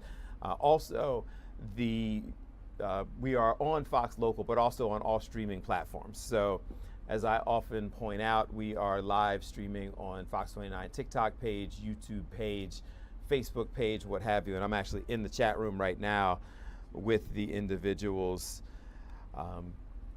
who are in the Q&A or the chat section of Fox 29 TikTok page. They're asking who was just confirmed. It was Markwayne Mullin to replace Kristi Noem, Senator Markwayne Mullin. Let's get to it. So you know that we have questions of the day, we have social media, we track very closely the things that you are searching, the trending topics that you're most interested in, and Cam has stepped up to the camera. Let's see, Cam, is your audio all good? Good evening. Good evening, Bill. Can you hear me all right? We got you, yes. Amazing. So listen, there are two stories that are going back and forth that are toggling to see what you guys are looking at right now, and thousands of you guys are looking at one story in particular. There was a Delaware murder suspect. He was arrested after going more than a year on the run for a murder that occurred in November of 2024, and he tried to escape via the ceiling of an interview room, and that story has a lot of eyes, a lot of people looking to see how he tried to escape and what was the backstory there with that 2024 murder. But 24-year-old Shane Wooten, that was his name. He was taken into custody on Tuesday for the November 2024 murder. So we have more details on fox29.com. And there's another story. Of course, we know that it is tax season. The IRS, they've released some new guidelines on this deduction that you can get for up to $10,000 for a car loan. So we have more details as well on fox29.com. That has been trending over the past couple hours. It's like #1, but those two stories are going back and forth. So just wanted to make sure you guys knew that those details are available for you guys, again, on our social media platforms, Fox29 Philadelphia, Instagram, Facebook, and fox29.com. Car loan, not a car lease, right? So you have to be purchasing it. That's right. That's right. I just missed it. All right, I just got a lease. And Cam, while we were out there during the when we were showing Live Now, you guys were having your preparatory meetings for the ladies' room. So what are you working on for the ladies' room show? Yes, so for the ladies' room this week, we are having a discussion. There's a new series called Age of Attraction on Netflix, and it basically dives into age gap relationships. There are people who end up coupling up. One is like a 27-year-old to a 60-year-old. So those are just some huge age gaps, and we wanted to ask everyone, you know, is age a big factor? Is it just a number when you're dating? So on the Ladies Room, which airs at 7 a.m. on Saturdays, and also you can stream it on Fox Local on our VOD platform, we'll dive into those details and we'll see what my co-hosts think. All right, we will see. We need to make it one of the questions of the day about the age gap, or make it a go vote or what have you, to see what everyone that would be a great go vote. I see the comments already. Yeah. And the Ladies Room airs whenever people want it. It's on demand on Fox Local. You can go there, on the website as well. Past episodes are there, so it is perfect for people who want to watch the show on their time.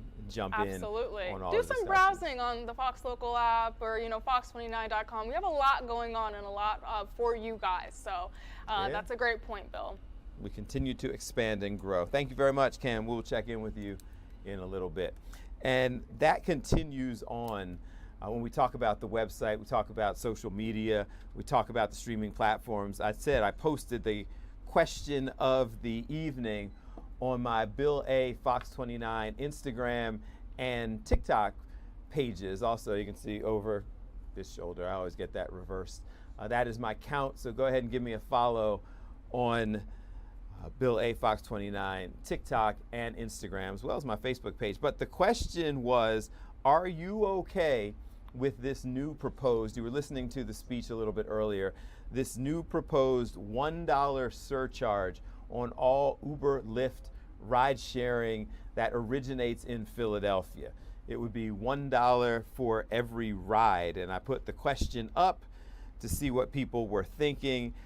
And some of the comments coming in: why not increase taxes for parents whose children are in the public school system? So increase the taxes on them. There's a couple of challenges with that. Many of the parents whose children are in the public school system also have some financial challenges, so you would be taxing individuals with, in a lot of circumstances, who are most in need of the support. And so they would rather find another way to tax, a sugary drink tax or a Uber surcharge. Someone else says, why should Philadelphians without kids or kids in public schools have to pay those extra taxes? It's an interesting point. Someone else says they should take $1 from the rich. The poor and middle class citizens are struggling out here. No more taxes. You won't fix the schools anyway. And then one more says, yes, do it, Mayor. Need the funding. You can hit me up and go ahead and comment on Bill A. Fox 29 on Instagram, TikTok, and all social media platforms. So next up, is Joanne ready? Next up, our Joanne Pileggi is looking into a, wow, I don't even know how to explain it. So there was a child involved in an assault in a Walmart, Joanne? Yeah, Bill, we first reported this story when it happened about a week ago, but now we are getting a much more detailed version of the account of the situation from the officer who first responded. Now, police in Tullytown, that's in Lower Bucks County, received a 911 call from a Walmart store at this Levittown shopping center after reports of a woman who was acting erratically and screaming at her 2 young children inside the store. Officer John Creighton from Tullytown was the first to show up and talk to witnesses, and then he found the mother and their 2 children. Turns out one of the toddlers was actually unconscious and was then rushed to the hospital. The mother was then arrested on aggravated assault and other charges. Now, there's, of course, more to every story, right? And now this involves Child Protective Services and where those 2-year-olds, their 2-year-old twins, a boy and a girl, ended up. Of course, the veteran officer who responded did give us some new details about this case, exclusive details about this case. And you can see more of his interview. You can see his interview coming up at Fox 29 at 10 o'clock. But Bill, yeah, it's a heartbreaking story. This is a single mother of 2 small children who had some significant troubles, and she was in the Walmart shopping, and things, I guess, got a little out of hand. But whatever happened, one of those babies, 2 years old, sustained some serious injuries, a concussion and some bruising on his head when he was rushed to the hospital. And then police, this obviously changed. The officer didn't know what to expect when he first got there. He just, heard about this big commotion. But then it turned much more serious when they found that the child was in fact unconscious. And so then this woman was arrested, and now, she's in the judicial system, and those children are with a family member, but really who knows where they will end up, in Child Protective Services, in foster care, or very difficult situation. So that is the story, and we'll have more on it at Fox 29 at 10. These are always really challenging situations because obviously the first responsibility is to try to make sure that the children are safe. But then the next step is when it is unfortunately protecting them from the person who is their caregiver, then what? And what happens next? And that's why it becomes so complicated. Sure. Yeah, really sad story. Yeah. All right, Joanne, thank you very much. We will hear more from you coming up in the Fox 29 news at 10 o'clock as we get more information on, it's just a troubling story. We need to take a quick break, and then we will continue on. You can go ahead and jump in on the questions of the day. You can go ahead and get in the chat room.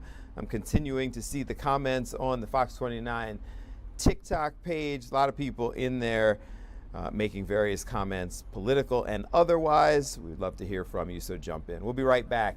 It's Philadelphia Live on Fox Local. Stay tuned.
Philadelphia Live on Fox Local. Good evening, I'm Bill Anderson. We're also on all streaming platforms, getting you caught up on what's going on all over the globe.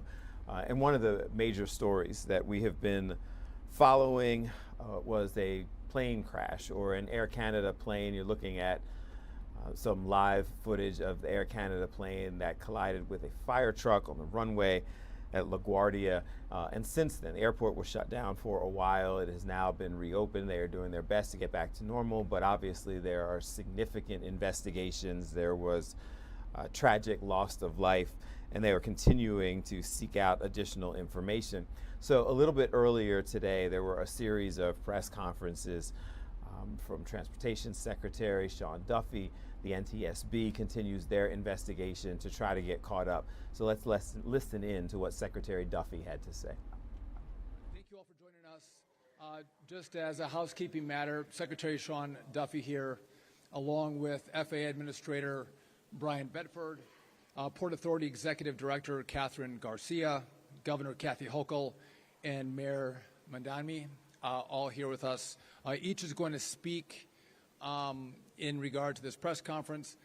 When this is over, we'll take your questions, but just want to give you a caveat. There may be a lot of questions about a lot of issues. We are here to talk about what happened last night at LaGuardia. So if you have other questions, please don't ask them. That's a different press conference for a different time. So moments ago, I had a chance to speak to President Trump after he finished his press conference in Memphis. Also spoke with the Transport Minister of Canada, Stephen McKinnon. And again, our two teams work very closely together. I want to take a moment and just walk through the facts again of what happened. There was a CJR 900 from Montreal here to LaGuardia, operated by Air Canada Express and by Jazz. It collided with a Port Authority fire truck at approximately 11:45 p.m. last night. There were 72 passengers on the plane and 4 crew. Approximately 40 people were sent to the hospital after the crash. Several have also been released.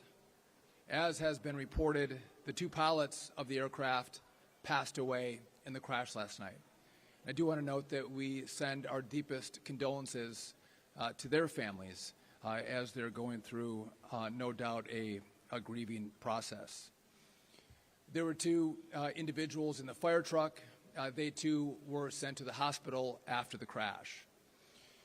Now, there's going to be a lot of questions, I know, about what do we know at this time. And what we are going to do is give you the information that we can. We all have the respect for the NTSB. The NTSB goes through a thorough investigation. And we are conscious about the information and the facts that we give you because we want that information to be accurate. There's some information that we hold back that the NTSB has that we allow them to do the investigation, and it takes months, sometimes up to a year before we get the findings of that investigation. But NTSB is on the ground at the airport. The FAA is on the ground. Over 10 people from the FAA are here. As well as Transport Canada is sending a team to LaGuardia as well. Our 2 countries work very well together. There's a well-worn path where we collaborate together when there's aviation crashes in either of our countries. The administrator and I were at the crash site earlier today, which is easily visible from the airport. And it's incredibly sad. It's troubling. And I just want to let America know that we are working our hearts off to make sure that when people travel, whether by rail or car or by air, that they travel safely. And we put in precautions and policies to make sure that you are safe when you travel. When I was at the crash site, it was just a reminder that when you're traveling by air, you should wear your seatbelt. If you see the videos of the air crash, wear your seatbelt when you're on the airplane. Also, in a car, wear a seatbelt. As you see from last night, they do save lives. I'd also note that as of now, LaGuardia is open. There is a reduced capacity because the aircraft and the fire truck are still in their positions from last night. So we are going to have reduced capacity for some time, but the airport is operational. Again, we'll come back and take your questions, but at this time I want to turn it over to the FAA Administrator, Brian Bedford. Thank you, Secretary Duffy. Again, I want to extend my deepest sympathies on behalf of the 44,000 men and women of the Federal Aviation Administration we take our responsibilities quite seriously, managing the safety of the air traffic control system and the national airspace. So we're deeply moved by the tragedy of last night. Been in contact with the leadership teams of both Air Canada and Air Canada Jazz to express our sympathies, as well as my peer at Transport Canada. And of course, we are a supporting agency in the investigation now. The National Transportation Safety Board is running the investigation. So there are few facts we're going to be able to share with you today.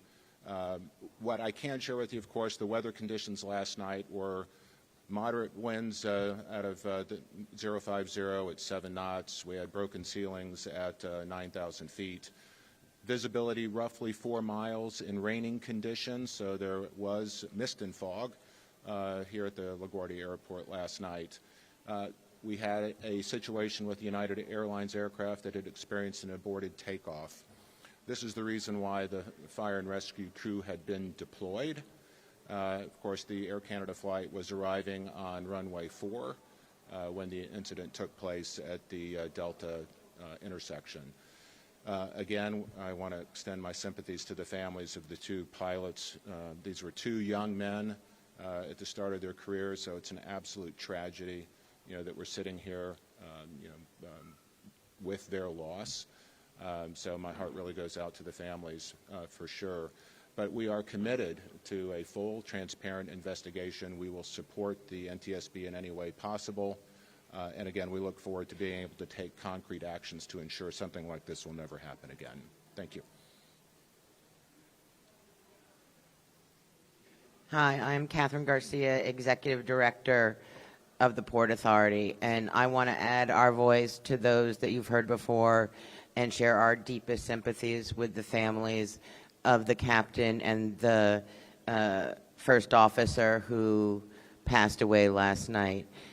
The Port Authority takes great pride in being able to work with all of our partners to deliver safety for the flying public.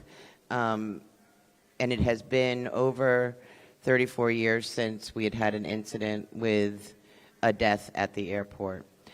As the Secretary said, at approximately 11:40 last night, Air Canada Flight 8646, operated by Jazz Aviation, collided with a Port Authority aircraft rescue and firefighter vehicle on runway 4. The ARP vehicle carried Sergeant Orselio and Officer Baez. Both were taken to New York Presbyterian Hospital. We expect one to be released later this afternoon and the other to be kept overnight for observation. And in accordance with our emergency plan, our mutual aid partners, the Fire Department of New York and the New York Police Department, immediately responded. They transferred over 43 people to the hospital during the evening, though many have been released at this time. At approximately 5:30 this morning, the airport reopened for passengers, and our first flight, a Delta flight, left about a minute after 2 this afternoon. Again, I want to share my deepest sympathies with the families. This could have been an even broader tragedy if everyone had not responded as quickly and effectively as they did. Thank you. And I'm going to turn it over to the governor, New York Governor Kathy Hochul. Thank you, Catherine. While the facts of what happened last night at 11:45 p.m. were well known, yes, it was an aviation disaster, the likes of which we have not seen here in over 3 decades. But it's a deeply human story where 2 young pilots left their homes expecting to return to their families, and they will not. And this is what pains everyone here in the state of New York. I've conveyed our condolences to the Canadian government. I have walked the halls and gone up to Port Authority personnel and police, telling them how grateful we are that they put their lives out there every single day to make sure our traveling public is safe. So to the entire Port Authority and LaGuardia family, I want you to know we are very cognizant of the traumatizing impact this has on you and indeed your own families. So I want to first convey my gratitude to all of you and sympathies to those who have had their lives shattered as a result of this and those who have sustained injuries. It's not what you expect when you get on an airplane. But also, I want to offer the full cooperation of New York State with the investigation.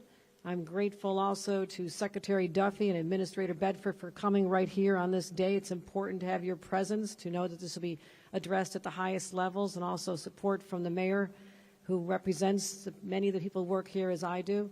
And Catherine Garcia. Up until a short time ago, she was my top state operations officer in charge of every disaster, every crisis that has befallen the state of New York in the last 4 years. So she is a top consummate professional, and I have great confidence in her ability as well. So let me close with this. Let's acknowledge the tremendous stress, particularly in recent days, that our airline workers are under. And as we come through here, know that this is an ecosystem which is not self-sustaining. There are countless individuals who step up every day willing to do the hard work to make sure we're safe. And in my judgment, they all deserve gratitude, not just on this day, but as I often do walking through airports, just saying thank you with a heart full of gratitude for what they do to make our lives safer and better. Thank you.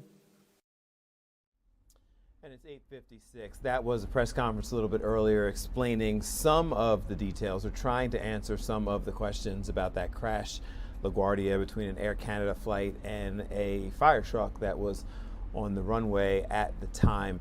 We'll get back to the NTSB investigation that happened a little bit earlier. They had a press conference as well. But first, let's check in on what's going on with sports. Scott Grayson is here. And Scott, Marcus and I painted a perfect picture of the Sixers winning and Jared McCain going for like 50. Neither of those are happening. No, neither one is happening. I guess the only good news for a Sixers fan is that VJ Edgecombe has 28 points early in the fourth quarter, but he cannot do it himself. Jared McCain has at least made a couple of three-pointers. He's played 16 minutes so far, but this one is all Oklahoma City right now. It's 103-89. So, down there at the Xfinity Mobile Arena, a lot of happy Thunder fans if they're there. Sixers fans did get to show some appreciation to Jared McCain when he checked into the game for the first time. But his first game back since being traded back on February 4th, and it's amazing how much the Sixers have struggled since they traded him away and what's gone wrong for them since. A lot of injuries, the suspension of Paul George. This is the last game he's out. He is eligible to come back later this week on Wednesday. So, it's not going well for the Sixers down there, Bill. Well, I mean, Scott, a starting lineup of Beauchamp, Edgecombe, Bona, Barlow, and Edwards. Sounds like a law firm. I know, right? 3 of the starting 5 were two-way players or worse at the beginning of the season. And now they are in your starting lineup. Like, good for the rookie, but unfortunately, Sixers losing has no benefit this year because they don't have their pick. Well, here's the other issue for the Sixers as they come down the stretch is coming into tonight's game, they were tied for 6th. Well, the 6th place team does not have to do the whole play-in circuit just to get into what is the playoffs. So there's a lot of benefit to them if they can do that and say, just get a Joel Embiid and a Tyrese Maxey. Word is earlier tonight that they were saying that Maxey is actually starting to look like he's ahead of schedule. So perhaps he might be able to get back before the end of the season to help them try to win a couple of key games and maybe help their seeding a little bit. Because if you get Maxey back, you see all the experience and the benefit that Edgecombe has gotten with what he's done with a bigger workload. And maybe you can get, a Joel Embiid back and Paul George with what he might be able to give you. He's certainly going to be fresh. He hasn't had to play. Maybe they can put together something and maybe win a series or something like that. But that's a lot of what ifs. And at this point, it's hard to see. But they are playing with that bigger picture. And then you don't get in the lottery if you do get a playoff spot. So it's like, you're right about their playoff or their draft picks that they're not that they're going to lose as well through all this with the trades they've made in the past. It's really hard to be optimistic as a Sixers fan right now. I definitely get that. It's also crazy because, as you pointed out, 5, 6, 7, 8 in the playoff rankings right now all have the same record. The Sixers are losing right now, but so are the Magic and the Heat, who are the other 2 teams that they are currently tied with. So the Sixers could mess around and the Raptors play the Jazz later. the Sixers could mess around and go from anywhere from out of the playoffs to the 5 seed, with just a little bit of a run to end the season. It's insane. Well, that's what I mean. If they can get a little bit healthier and if they can get that 6 or the 5, where you don't want to be is have to play the 1 or the 2. That's the Pistons and the Celtics. If you can avoid them in the first round, maybe you can win a series. That's why it's so critical that, I think everybody could have seen the writing on the wall. This was not a winnable game, a scheduled loss, as they used to say, right? I think that you look down the road, though, they're getting some help, as you pointed out, from other teams that they're neck and neck with, losing tonight. If that can continue to stand, then, again, we'll see what the word is on Tyrese Maxey, but it sounds like he could be back sooner rather than later. And then, we're still waiting to hear more about Joel Embiid. It's just been a disaster and a mess. But as you pointed out, there's definitely a lot of things, sort of going their way, and we'll see how it shakes out. But the big thing to me is if they can get that 6 or the 5 seed, then you have a really good chance, I think, at being very competitive in a playoff series and maybe winning it. Joel Embiid thing is just a shame. Like, it's he was frustrating. playing well and then, pulls an ab, and now all of a sudden stomach been over a strain month. has kept him out for 13 games, I think. Like, it's nuts. All right, on some positive news is how we like to end it. The Phillies look okay. Wheeler's out there pitching. Looks like he's ahead of schedule. Like, it's eager to get things going with the Phils.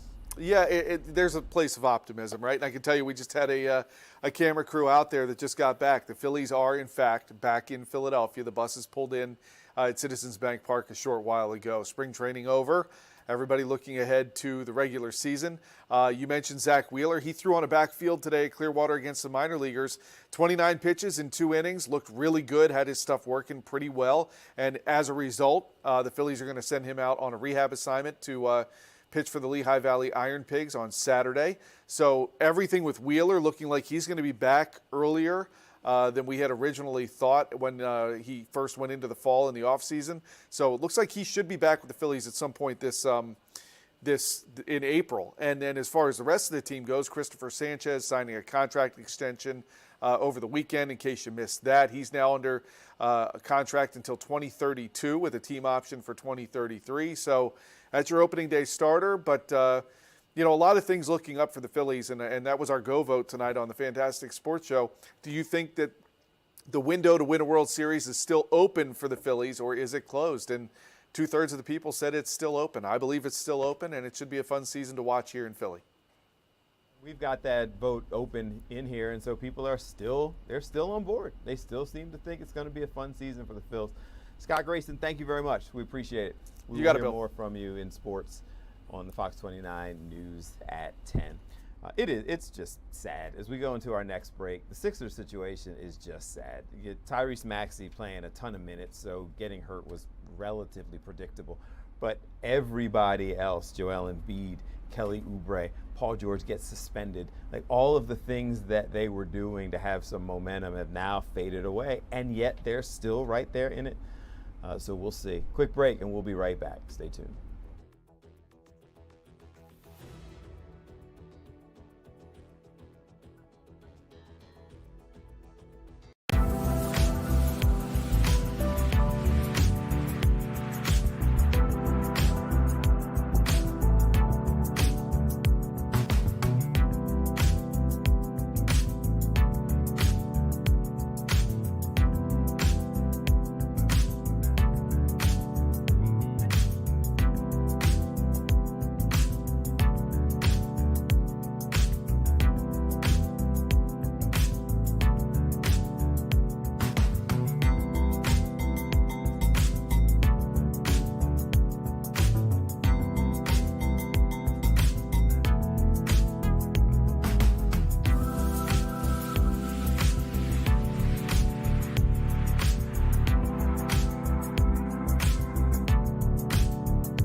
9:05 Philadelphia Live on Fox Local and all streaming platforms. Got a lot of conversation going on some of the platforms. You can jump in on the Fox 29 TikTok page, YouTube page, Facebook page. I am also there at Bill A. Fox 29.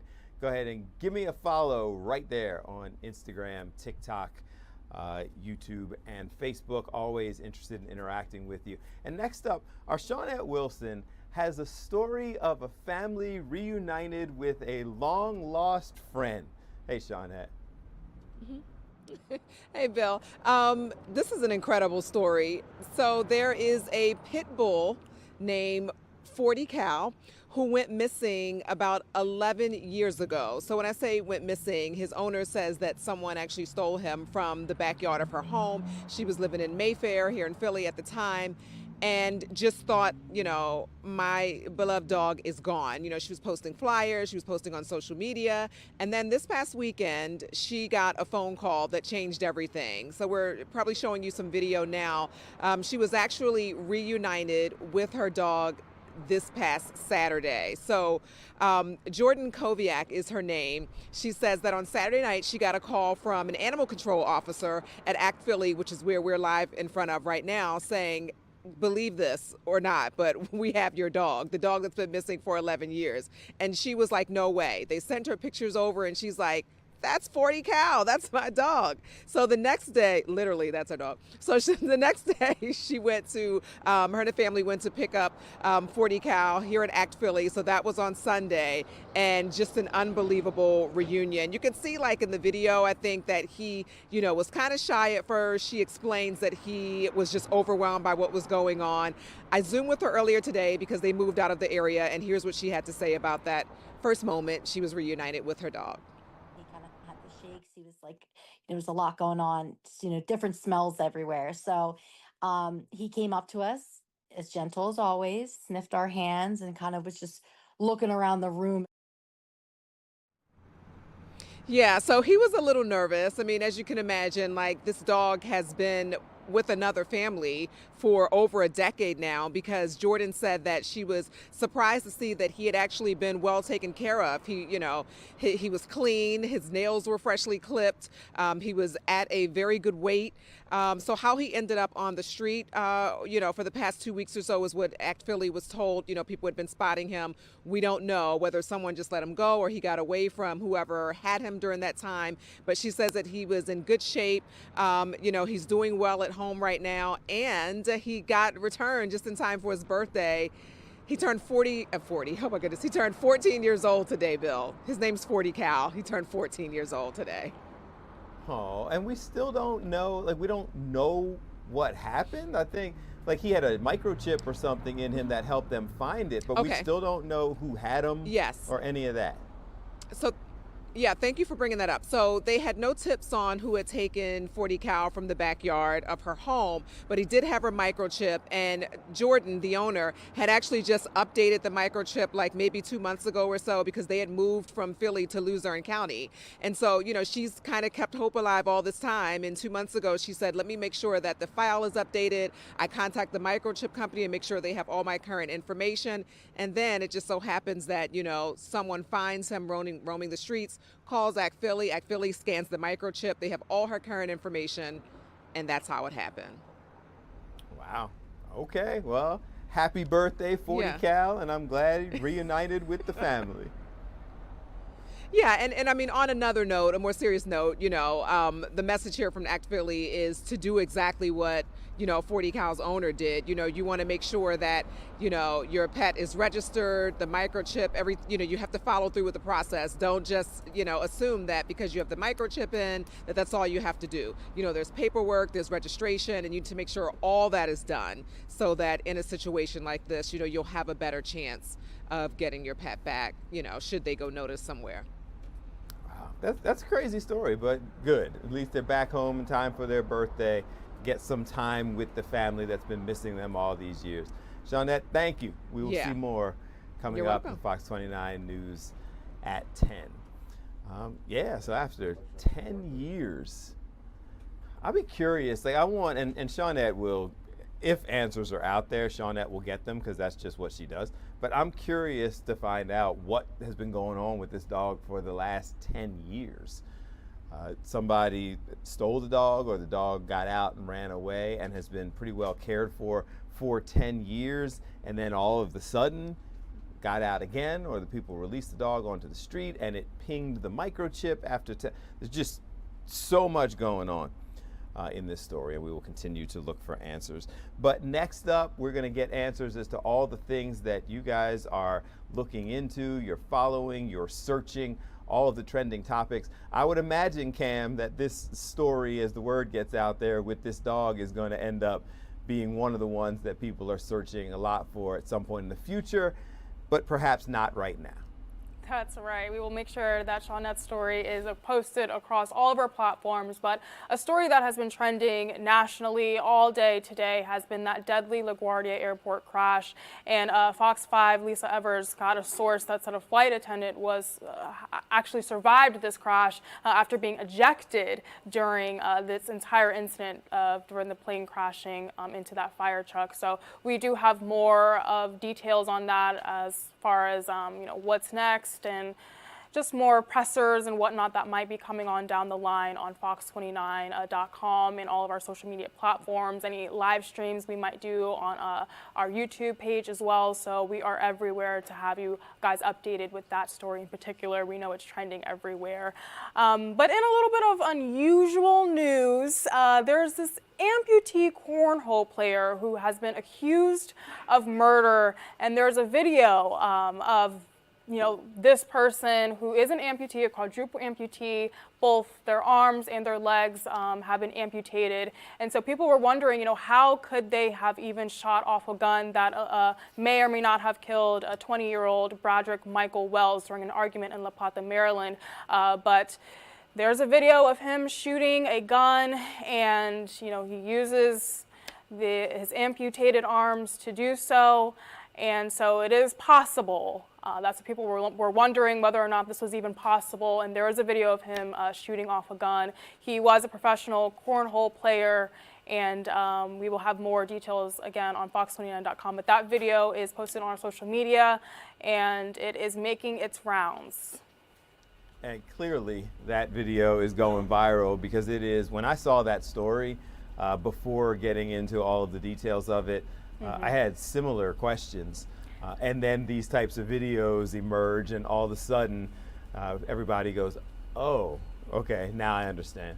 Right. I was wondering if there's like a special device that might go on a weapon that will make it a little easier, but no, it appears they were able to shoot off a gun in other instances. This was not the same instance that was used during this alleged murder, but it was possible for him to shoot off a gun. So I'm sure that will be used in court. Sure. I mean, what that video does, even if it doesn't relate necessarily to this particular case, it does show, as you pointed out, that incapacity or being incapable of doing it is probably not a defense in this case when that video emerges. That's right. All right, Cam, thank you very much. Thanks, Bill. Appreciate it. And all of the things that you were looking for, searching for, fox29.com has them. All of these stories get updated throughout the evening. Cam is there. Jake is in here with us. We are updating up to the moment in real time. We are in the social media chat rooms on the Fox 29 TikTok page, YouTube page, Facebook page. We are live and interactive. Here is my social media. You can follow me at Bill A. Fox 29 on all platforms. Let's take a break and come back, find out what's going on with the weather, another update on sports, and also more from the NTSB press conference that took place earlier. President Trump obviously had a lot to say in a couple different events earlier today, and we will bring that all to you. Just give us 2 minutes, and we'll be right back.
Philadelphia Live on Fox Local. It's 9:17, and the Senate floor has been active off and on throughout the day. They've been talking about the SAVE Act. They've been talking about the war in Iran. They have been talking about funding TSA and DHS, and they confirmed Senator Markwayne Mullin to be the new Secretary of Homeland Security. Let's listen into what's going on the floor right now. Confirmation of the McDonald nomination at 2:15 p.m. tomorrow. And if any nominations are confirmed during Tuesday's session of the Senate, the motion to reconsider be considered made, laid upon the table, and the President be immediately notified of the Senate's action. Without objection, so ordered. I ask unanimous consent that the Senate proceed to the immediate consideration of calendar number 307S921. The clerk will report. Calendar number 307S921, a bill to direct the Secretary of Health and Human Services to issue guidance on whether hospital emergency departments should implement fentanyl testing as a routine procedure for patients experiencing an overdose and for other purposes. Is there objection to proceeding to the measure? Without objection, the Senate will proceed. I ask unanimous consent that the committee reported substitute amendment be considered and agreed to, the bill as amended be considered read a third time and passed, and that the motion to reconsider be considered made, laid upon the table. Without objection. I ask unanimous consent that the Senate proceed to the immediate consideration of S4164, which is at the desk. The clerk will report. S4164, a bill to make technical corrections to the National Defense Authorization Act for fiscal year 2026. Is there objection to proceeding to the measure? Without objection, the Senate will proceed. What you're seeing Ask at unanimous 9:19 is these are our procedural bills on the floor of Senate. So this is the type of thing that you will see fairly consistently. They are currently not debating the Save America Act in this moment. They are instead going through the process of, you may have seen it locally on City Council, there are a series of bills that have to be read on the floor. They have to act on them, like first reading, second reading, and what have you, and it's largely procedural before they can go through the process of voting. And that's what's happening right now live on the Senate floor. It's actually pretty late for that to be continued on, but that's largely because they have been debating and discussing the SAVE Act for almost a week now. And so then you go through the process of actual procedure that has to take place. No indication as to when a vote on the SAVE Act will actually happen. It's still pretty clear, at least in this moment, that there are not enough votes to get it passed. And the president has said that he is not going to act on anything else other than funding Homeland Security and TSA until the SAVE Act passes. So we wait and see. Next up, though, let's take one more look at what's going on with the weather. It's getting a little bit colder, but that's what happens at night. And then over the next couple days, things are pretty good. We've been on a roller coaster ride of weather for the month of March, but as we approach the end of it, it feels like, Kathy, we have kind of bottomed out around, 50-ish, and now we're transitioning into spring.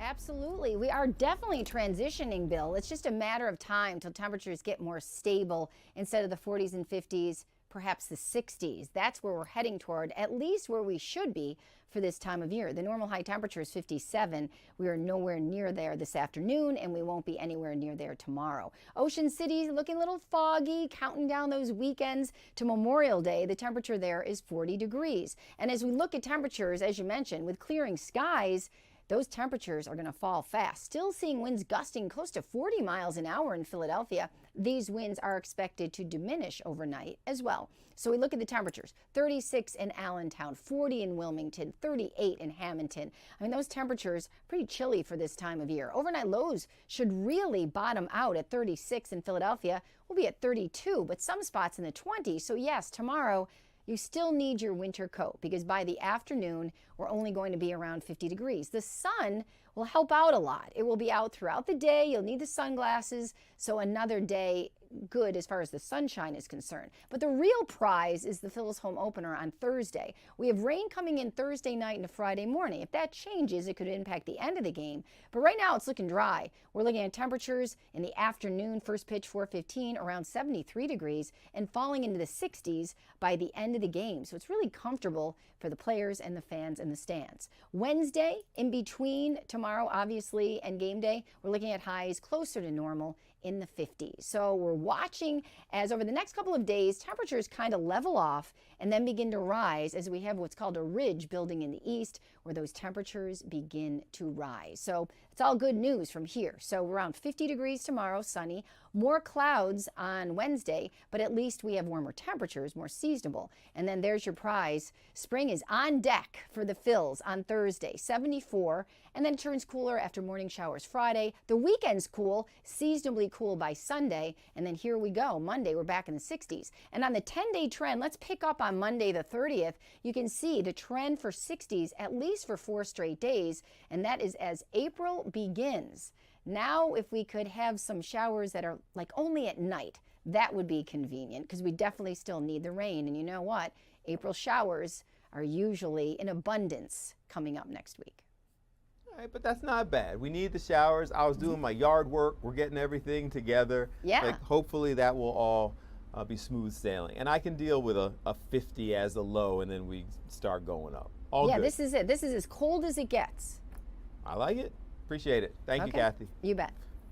I like it. I'm all in. All right, it is 9:23 here on Fox Local. I'm reading some of the comments from our question of the day.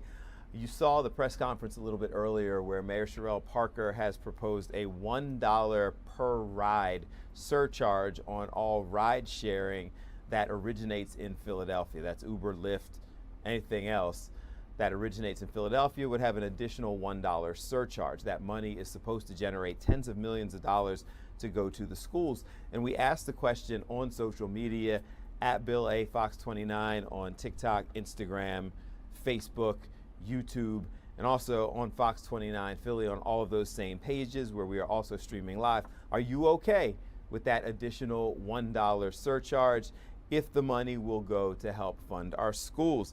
The comments coming in, and if I had to guess, or if I had to analyze, I should say, most people are not okay with it. So Chicky says, wait, I thought the PPA was to help fund the school district. Does anyone remember that? Cynthia follows up, what about the soda tax? That was supposed to fund the school district as well. Cheryl says, absolutely not. Jeffrey's another person who asked, what's the deal with the sugary drink tax? Someone else says, don't forget the cigarette tax, and it goes on and on. Sharice says, absolutely not. How do we know it'll go to the schools? Last time I recall, the school system was supposed to be the cause for the cigarette and sugar tax. Where is all this money going? And others, Sheila says, yes, yes, yes, let's do it. But Julia says, Uber already has hidden fees. How many more? So the comments continue to come in. You can chime in as well. Let us know what you think about this new proposal, $1 surcharge per ride for any ride share that originates in Philadelphia. Right, next up, a little bit earlier, we were talking about what was going on with the crash LaGuardia as I look down at my notes and try to get caught up with everything that's taking place. There was a press conference earlier. We heard from Secretary of Transportation, Sean Duffy, as he broke down kind of the legislative perspective, but the investigators also had a press conference as we're trying to get a little bit more information about what actually happened with that Air Canada plane colliding with a fire truck or a first responders truck that was on the runway at LaGuardia. So there was more information that came out, and this is what they had to say. By echoing the words that have been shared before me, and also by thanking our partners in city, state, and federal government who are here today. As has been shared, late last night, a Jazz Aviation flight operating on behalf of Air Canada struck a Port Authority aircraft rescue and firefighting vehicle on runway 4 at LaGuardia Airport. Both pilots of the aircraft were killed in the crash. And I echo the words of the governor and those who spoke before in sending our deepest condolences to the families and to the many who are mourning their loss. I am grateful for the work of dedicated first responders, including the men and women from the NYPD, the FDNY, and NISM, who arrived on the scene within minutes, treated injuries, and handled a chaotic scene with incredible professionalism and poise. I also want to commend those who were thrust into a frightening accident and reacted not only with composure, but by extending a hand to the person next to them.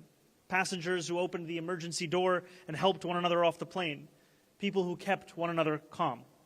And I know that this crash has shaken New Yorkers across the 5 boroughs, whether they are traveling today or simply watching from home, especially since it's the first fatal crash at LaGuardia in more than 30 years. I want New Yorkers to know that the National Transportation Safety Board is investigating the cause of this accident and that we will not rest until the conclusion of that investigation. We have been coordinating closely with our partners across government since late last night, and we will continue to do so. Air Canada has set up a hotline for families and friends of the flight's passengers, and I encourage those who are worried about their loved ones to call. That number is 1-800-961-7099. While LaGuardia was closed since the accident until 2 p.m. today, it has since reopened. I want to thank the many New Yorkers and visitors who had their travel plans impacted for their patience and their understanding, as well as those who work here at LaGuardia and the Port Authority for how they have not only responded to this accident, but the work that they do each and every day. As we continue to learn information, we will share it with you. And in the meantime, let us keep those who died in our thoughts and continue to hope for a quick recovery for those who were injured. Thank you. So just a couple of additional comments before we take your questions. I just want to make a note that when these incidents happen, you see politics fade away and people work together. And that's why you have people with very different political views coming together, standing together to respond together to an incident like this. Number one. Number two, I know that Jennifer Hamady and the NTSB is going to do a press conference later today with some initial findings that that they'll have with this crash. I want to make another point. You know, I've been asking the Congress for additional money. Many of you have reported that we need more money for air traffic control. We are modernizing our system, but we can't fully modernize it until the Congress gives us additional money. It's not a partisan issue. Both Democrats and Republicans agree, but they have to have the will to finish the funding. I'm not saying that this crash would have been prevented if we had all the equipment deployed, but it's important if we care about air travel safety. We care about having a brand new air traffic control system, the best in the world with the best equipment, virtually all of it developed here in America. Before you ask me a question about our staffing for air traffic controllers, I'll just give you an update on how LaGuardia operates. I'm not going to talk about specifics, but this airport has a target of 37 controllers at LaGuardia. We have 33 controllers employed, certified at LaGuardia, and we have seven actually that are in training. So as our airports go, LaGuardia is a very well-staffed airport. We're a couple controllers short in total, but it is a well-staffed airport. Again, 33 certified controllers that operate out of the tower here at LaGuardia. With that, we are happy to take any of your questions that are specific to what happened last night. Go ahead.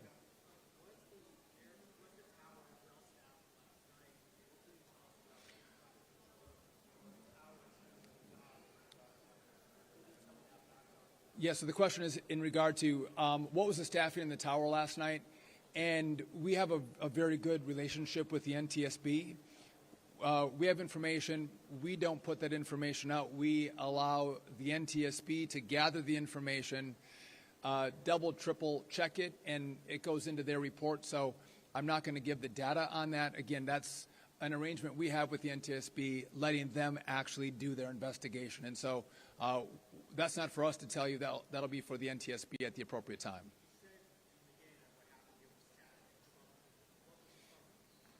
Well, it's troubling that we had an aircraft hit a fire truck. I mean, that's troubling. Full stop. Go ahead.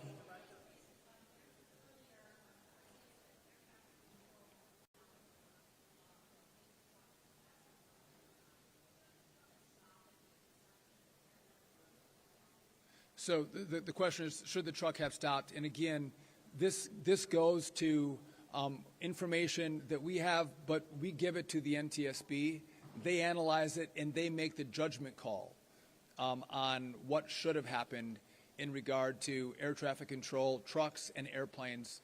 And through that investigation, they then put out a report. So I can't give you specifics on what went wrong. That's for Jennifer Hamady and the NTSB. Here.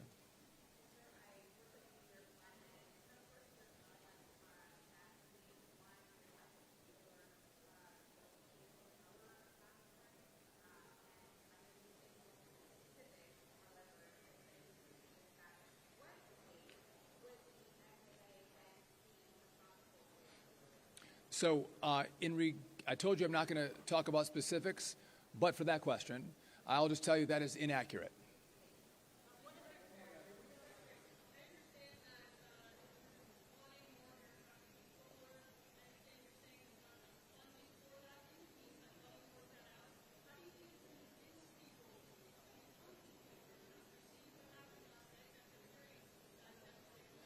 So with air traffic controllers, we have surged in our training facility, which is in Oklahoma City. We are putting more controllers through our academy. Now, it does take time to train up as a controller. If you come to a very busy space like N90 in New York or LaGuardia, it's going to take you over a year to train up in a facility like this. So there's some lag time as we get controllers through the academy, and we need them trained up in a facility. As I mentioned, there's 7 controllers. Many of them have a lot of experience in different facilities, but they have to be trained up specifically in this airspace. What I've also done is I have offered bonuses to air traffic controllers who are of the age to retire. I've asked them to not retire, to stay on the job, and we're paying them a 20% bonus just so we can bridge this shortfall. But as airports go, LaGuardia is a well-staffed airport. Even though we do have shortages, I was speaking specifically in regard to the dollars that we need for the technological upgrade. We have, again, this was not tonight, but there's copper wires. We use analog, not digital. There's a whole suite of technological upgrades that we want to make that will make the job of air traffic controlling much easier. And again, it's a separate issue, but I think it underscores the point that the Congress does need to do their job. And there's bipartisan agreement, so they should, in a bipartisan way, come together and figure out a way to give us the rest of the dollars to complete the job. I'll take one more question right here.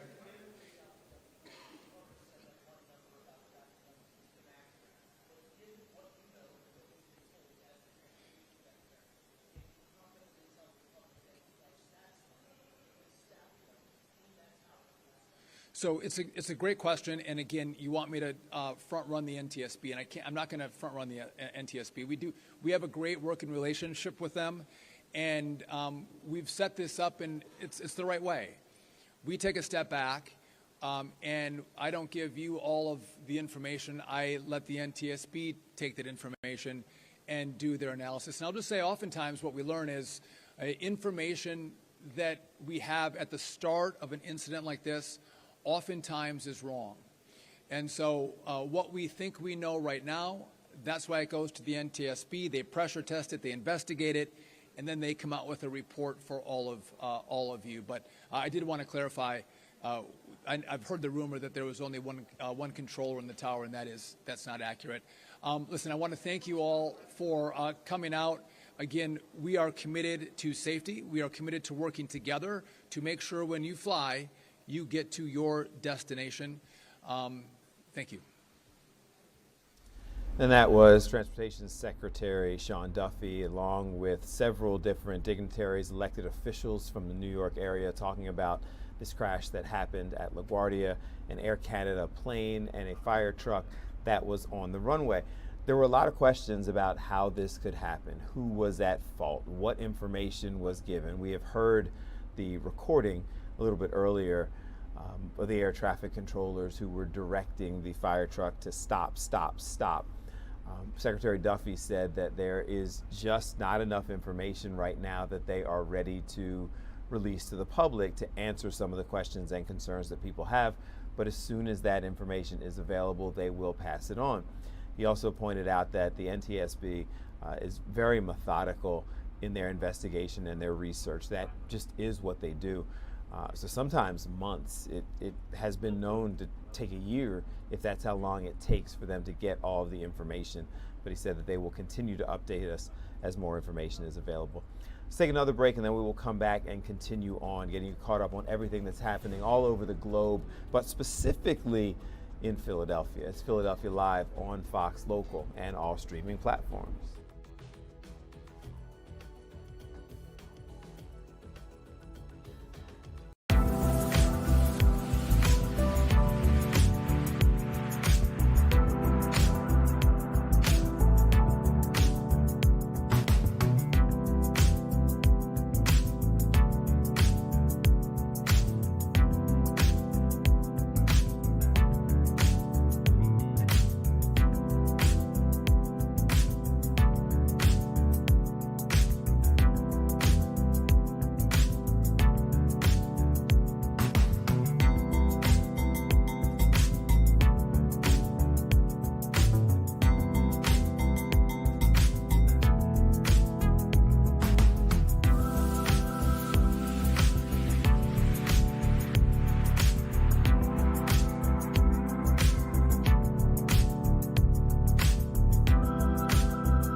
Philadelphia Live on Fox Local. I'm Bill Anderson. We're here with you until 10 o'clock. At 10 o'clock, we step to the side and pass the microphone to the Fox 29 News at 10 o'clock. We are checking into a report that we are hearing about a shooting, of a police-involved shooting in the Washington, D.C. area. This is the live feed from one of our stations, TTG. It's in Washington, D.C. That's Fox 5 in Washington, D.C. And they are live on the scene here, as you can see. It is, the report right now is that a Park police officer was shot. Above and beyond that, we don't have a lot of details on everything that happened, but if you're familiar with Washington, D.C., just because of all of the federal museums, the federal ground, the White House, there are numerous levels of law enforcement that are there. There's DC police, there's Park police, there's Secret Service there, and they are all there as a part of potential patrolling and law enforcement in Washington, D.C. Park police are largely responsible for all of the monuments down by the Smithsonian and what's called the Mall and all of those different things. So we are finding out information. We will update as quickly as we can as we learn more, but this is the scene. The report that we have right now is that police are on the scene investigating, and our understanding is that a Park police officer was shot in Washington, D.C. We are waiting for any updates, and as we get more information, we will certainly share that with you. So what we were just talking about before was the investigation into what happened at LaGuardia. We saw the different elected officials who spoke, Secretary of Transportation, the Mayor of New York, the Governor of New York, all kind of giving as much information as they could, but all also deferring to the NTSB and saying that we will get more information when the NTSB talks, even recognizing they have an ongoing investigation. Well, the NTSB did have a press conference. They did their best to answer questions, but here's the information that they were willing to share as they had that press conference. Thank you for joining us. I'm Jennifer Homendy, and I'm the chairwoman of the National Transportation Safety Board. With me today is John DeLue. John is our newest board member at the National Transportation Safety Board, and this is his training launch. Also with me today is Doug Brazy. Doug, B-R-A-Z-Y. Doug Brazy is our investigator in charge, or IIC, as we refer to the investigator in charge. He is a senior aviation accident investigator, and he has been with the NTSB for 34 years. NTSB, as some of you may know, is an independent federal agency that's charged by Congress with investigating every civil aviation accident in the United States, as well as significant events in other modes of transportation. We are independent. We are not part of the U.S. Department of Transportation, and why that is important to mention is that as part of our investigation, we also have oversight authority in the investigation over the Federal Aviation Administration. We're here to investigate a collision between a Bombardier CRJ 900 with an aircraft rescue and firefighting vehicle while the aircraft was landing at LaGuardia last night around 11:37 p.m. Eastern Daylight Time. The airplane was operated by Jazz Aviation, doing business as Air Canada Express, Flight 8646. It had 72 passengers on board and 4 crew on board. 2 firefighters were in the firefighting vehicle.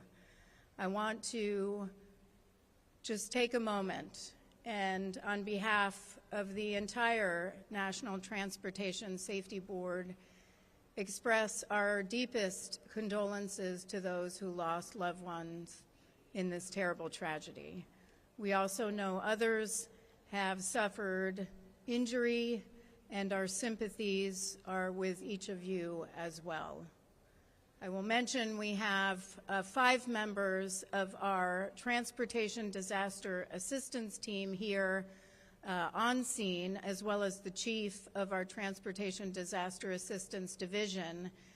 They work in concert with the American Red Cross, and thank you to the American Red Cross, to provide resources and information about our investigation and what we are doing to those who lost loved ones, or those survivors or families of survivors throughout the investigation, not just here on scene, but as we move forward with our investigation through the final board meeting and sometimes after. We also expect to have around 25 specialists on site here on scene. That is in addition to many headquarters in Washington, D.C. The team in total began to arrive at 3:10 a.m. Some are still en route, which means that we have not had a full day of investigation here today. And I think that's important because there are a lot of questions, and I understand there are a lot of questions. I've heard them on air traffic control. I've heard questions on the tower. I've heard questions on air traffic control communications. I've heard questions on the vehicle, many questions. And I know that you all have those questions, but I just want to set expectations. We have LaGuardia that was shut down. We had a ground stop at Newark today.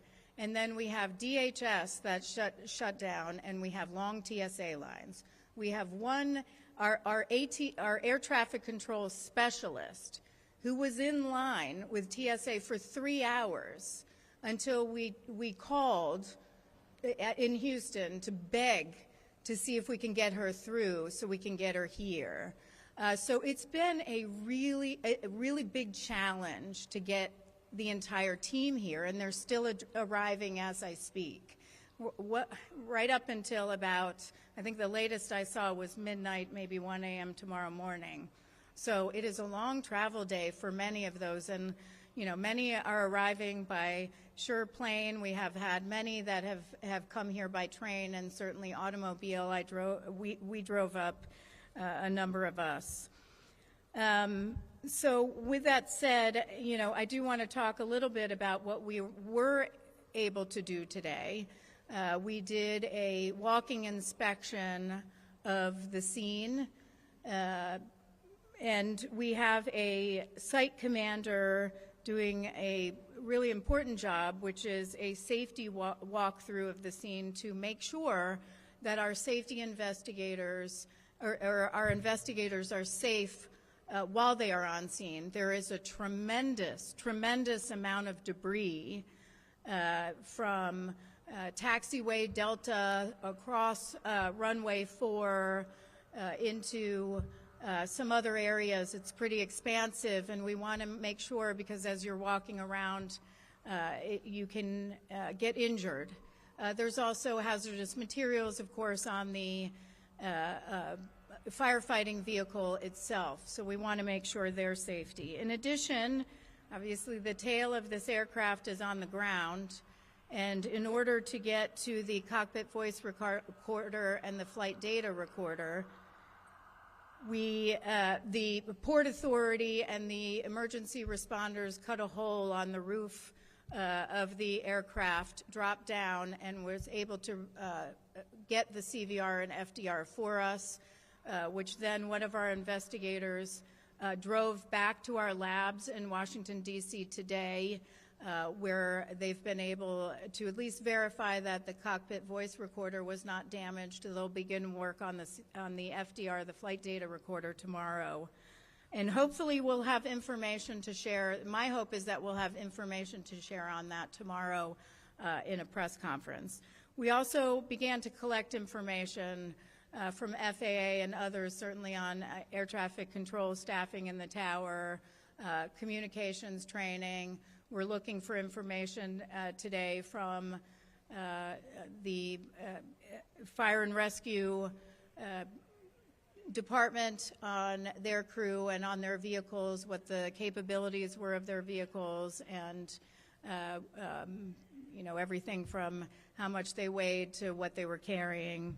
And then we began to form our investigative groups for this investigation. So we have an operations group that we have formed, and that will look at the operator itself as well as procedures and training for the aircraft. We will have a systems investigative group. That group will examine the components of the airplane's hydraulic, electrical, navigational, pneumatic, and associated systems, including instruments and flight control system. We have a structures group that will be documenting the airframe wreckage and the accident scene, including calculating impact angles. And we have an air traffic control investigative group, as well as, I mentioned, a cockpit voice recorder and flight data recorder group. And finally, we'll have an airport operations and survival factors combined group. That group will look at the airport rescue and firefighting operations at the airport, and they will look at injuries to occupants as it relates to the dynamics of this crash. I mentioned we have the CVR and FDR. We've also collected and have continued to collect surveillance video. We've asked the Federal Aviation Administration, who will be providing that a ASD replay of the event, ASD Airport Surface Detection Equipment replay of the event. And that is actually looking at the ASD display that was provided to the controller. And so we will be looking at that, where we can see where the aircraft was at certain times and whether the truck was visible on ASD. We'll also be getting an ASD analysis from the FAA's Tech Center. That will provide us information on whether alerts were generated and other data, including distance of the aircraft that was landing on runway 4 as the firefighting vehicle was approaching the runway from taxiway Delta. With that, I'm going to take some questions, but again, I just want to be clear. I know you have a lot of questions, you have a lot of detailed questions, and you want that information. I hope to provide more of that information tomorrow. I won't be able to provide a lot of that information tonight. We have a lot of data right now, a lot of information, including information on tower staffing. But the NTSB deals in facts. We don't speculate. We don't take one person at their word. We verify that information carefully before we provide it. So that is something we still have to do. So that is where it stands as it relates to what was going on with the NTSB. They have said that, excuse me, they will give updates as soon as possible, but they only work in facts. And so they don't want to speculate, even if they have additional information. That is what they're saying. We need to take one more quick break, and then we will come back. We've got a little bit more information for you on several different things. We're also getting an update on the civil jury finding as it relates to Bill Cosby. The numbers have been all over the place, but we do know that he was found guilty and liable, and we'll give you the details in just a second. Quick break, we'll be right back. Philadelphia Live on Fox Local.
Left before we pass things off to the Fox 29 News at 10. So stay with us as they will have updates on all the stories we've been talking about for the last couple of hours. But going into the break, we told you that a California civil jury has found Bill Cosby liable for drugging and sexually assaulting Donna Motzinger in 1972.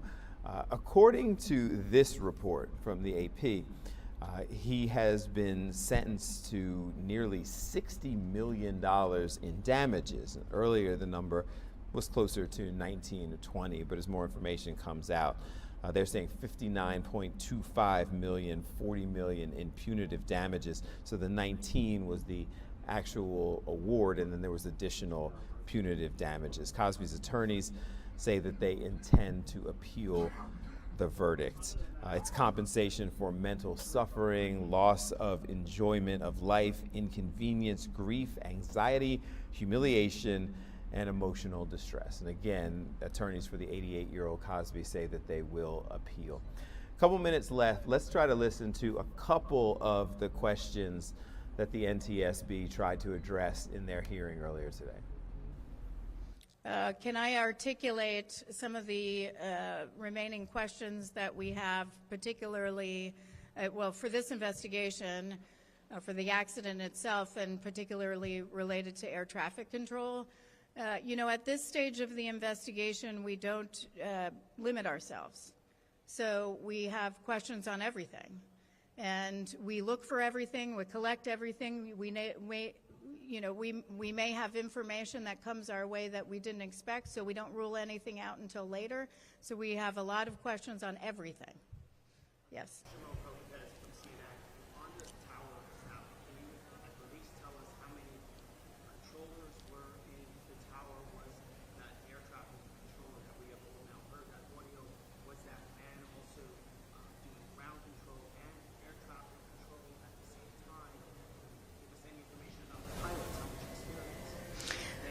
Yeah, the question is, can I provide information regarding staffing in the tower?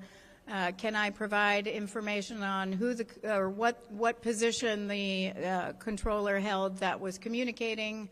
And can I provide information about the pilot backgrounds at this time? Not at this time. I will have that information tomorrow. Do we have information? Yes. But we need to verify that information before we provide it. It's just preliminary information, and we aren't able to provide it yet. We still have to do the question is, how do we go about verifying it? We have to look at records. There's sign-in sheets. We have to do interviews. We have to look at time cards. There's a lot of information that and then official records from the airline. So that is information we always have to corroborate. David, and then I'm going to come over here. Yeah, Dave Shepardson from Reuters. Can you tell us where the Air Canada Express plane was in the sky when the controller gave the order to let the fire truck cross? And can you say anything about the experience level of controllers? Because these are experienced controllers. The question is where was the aircraft when the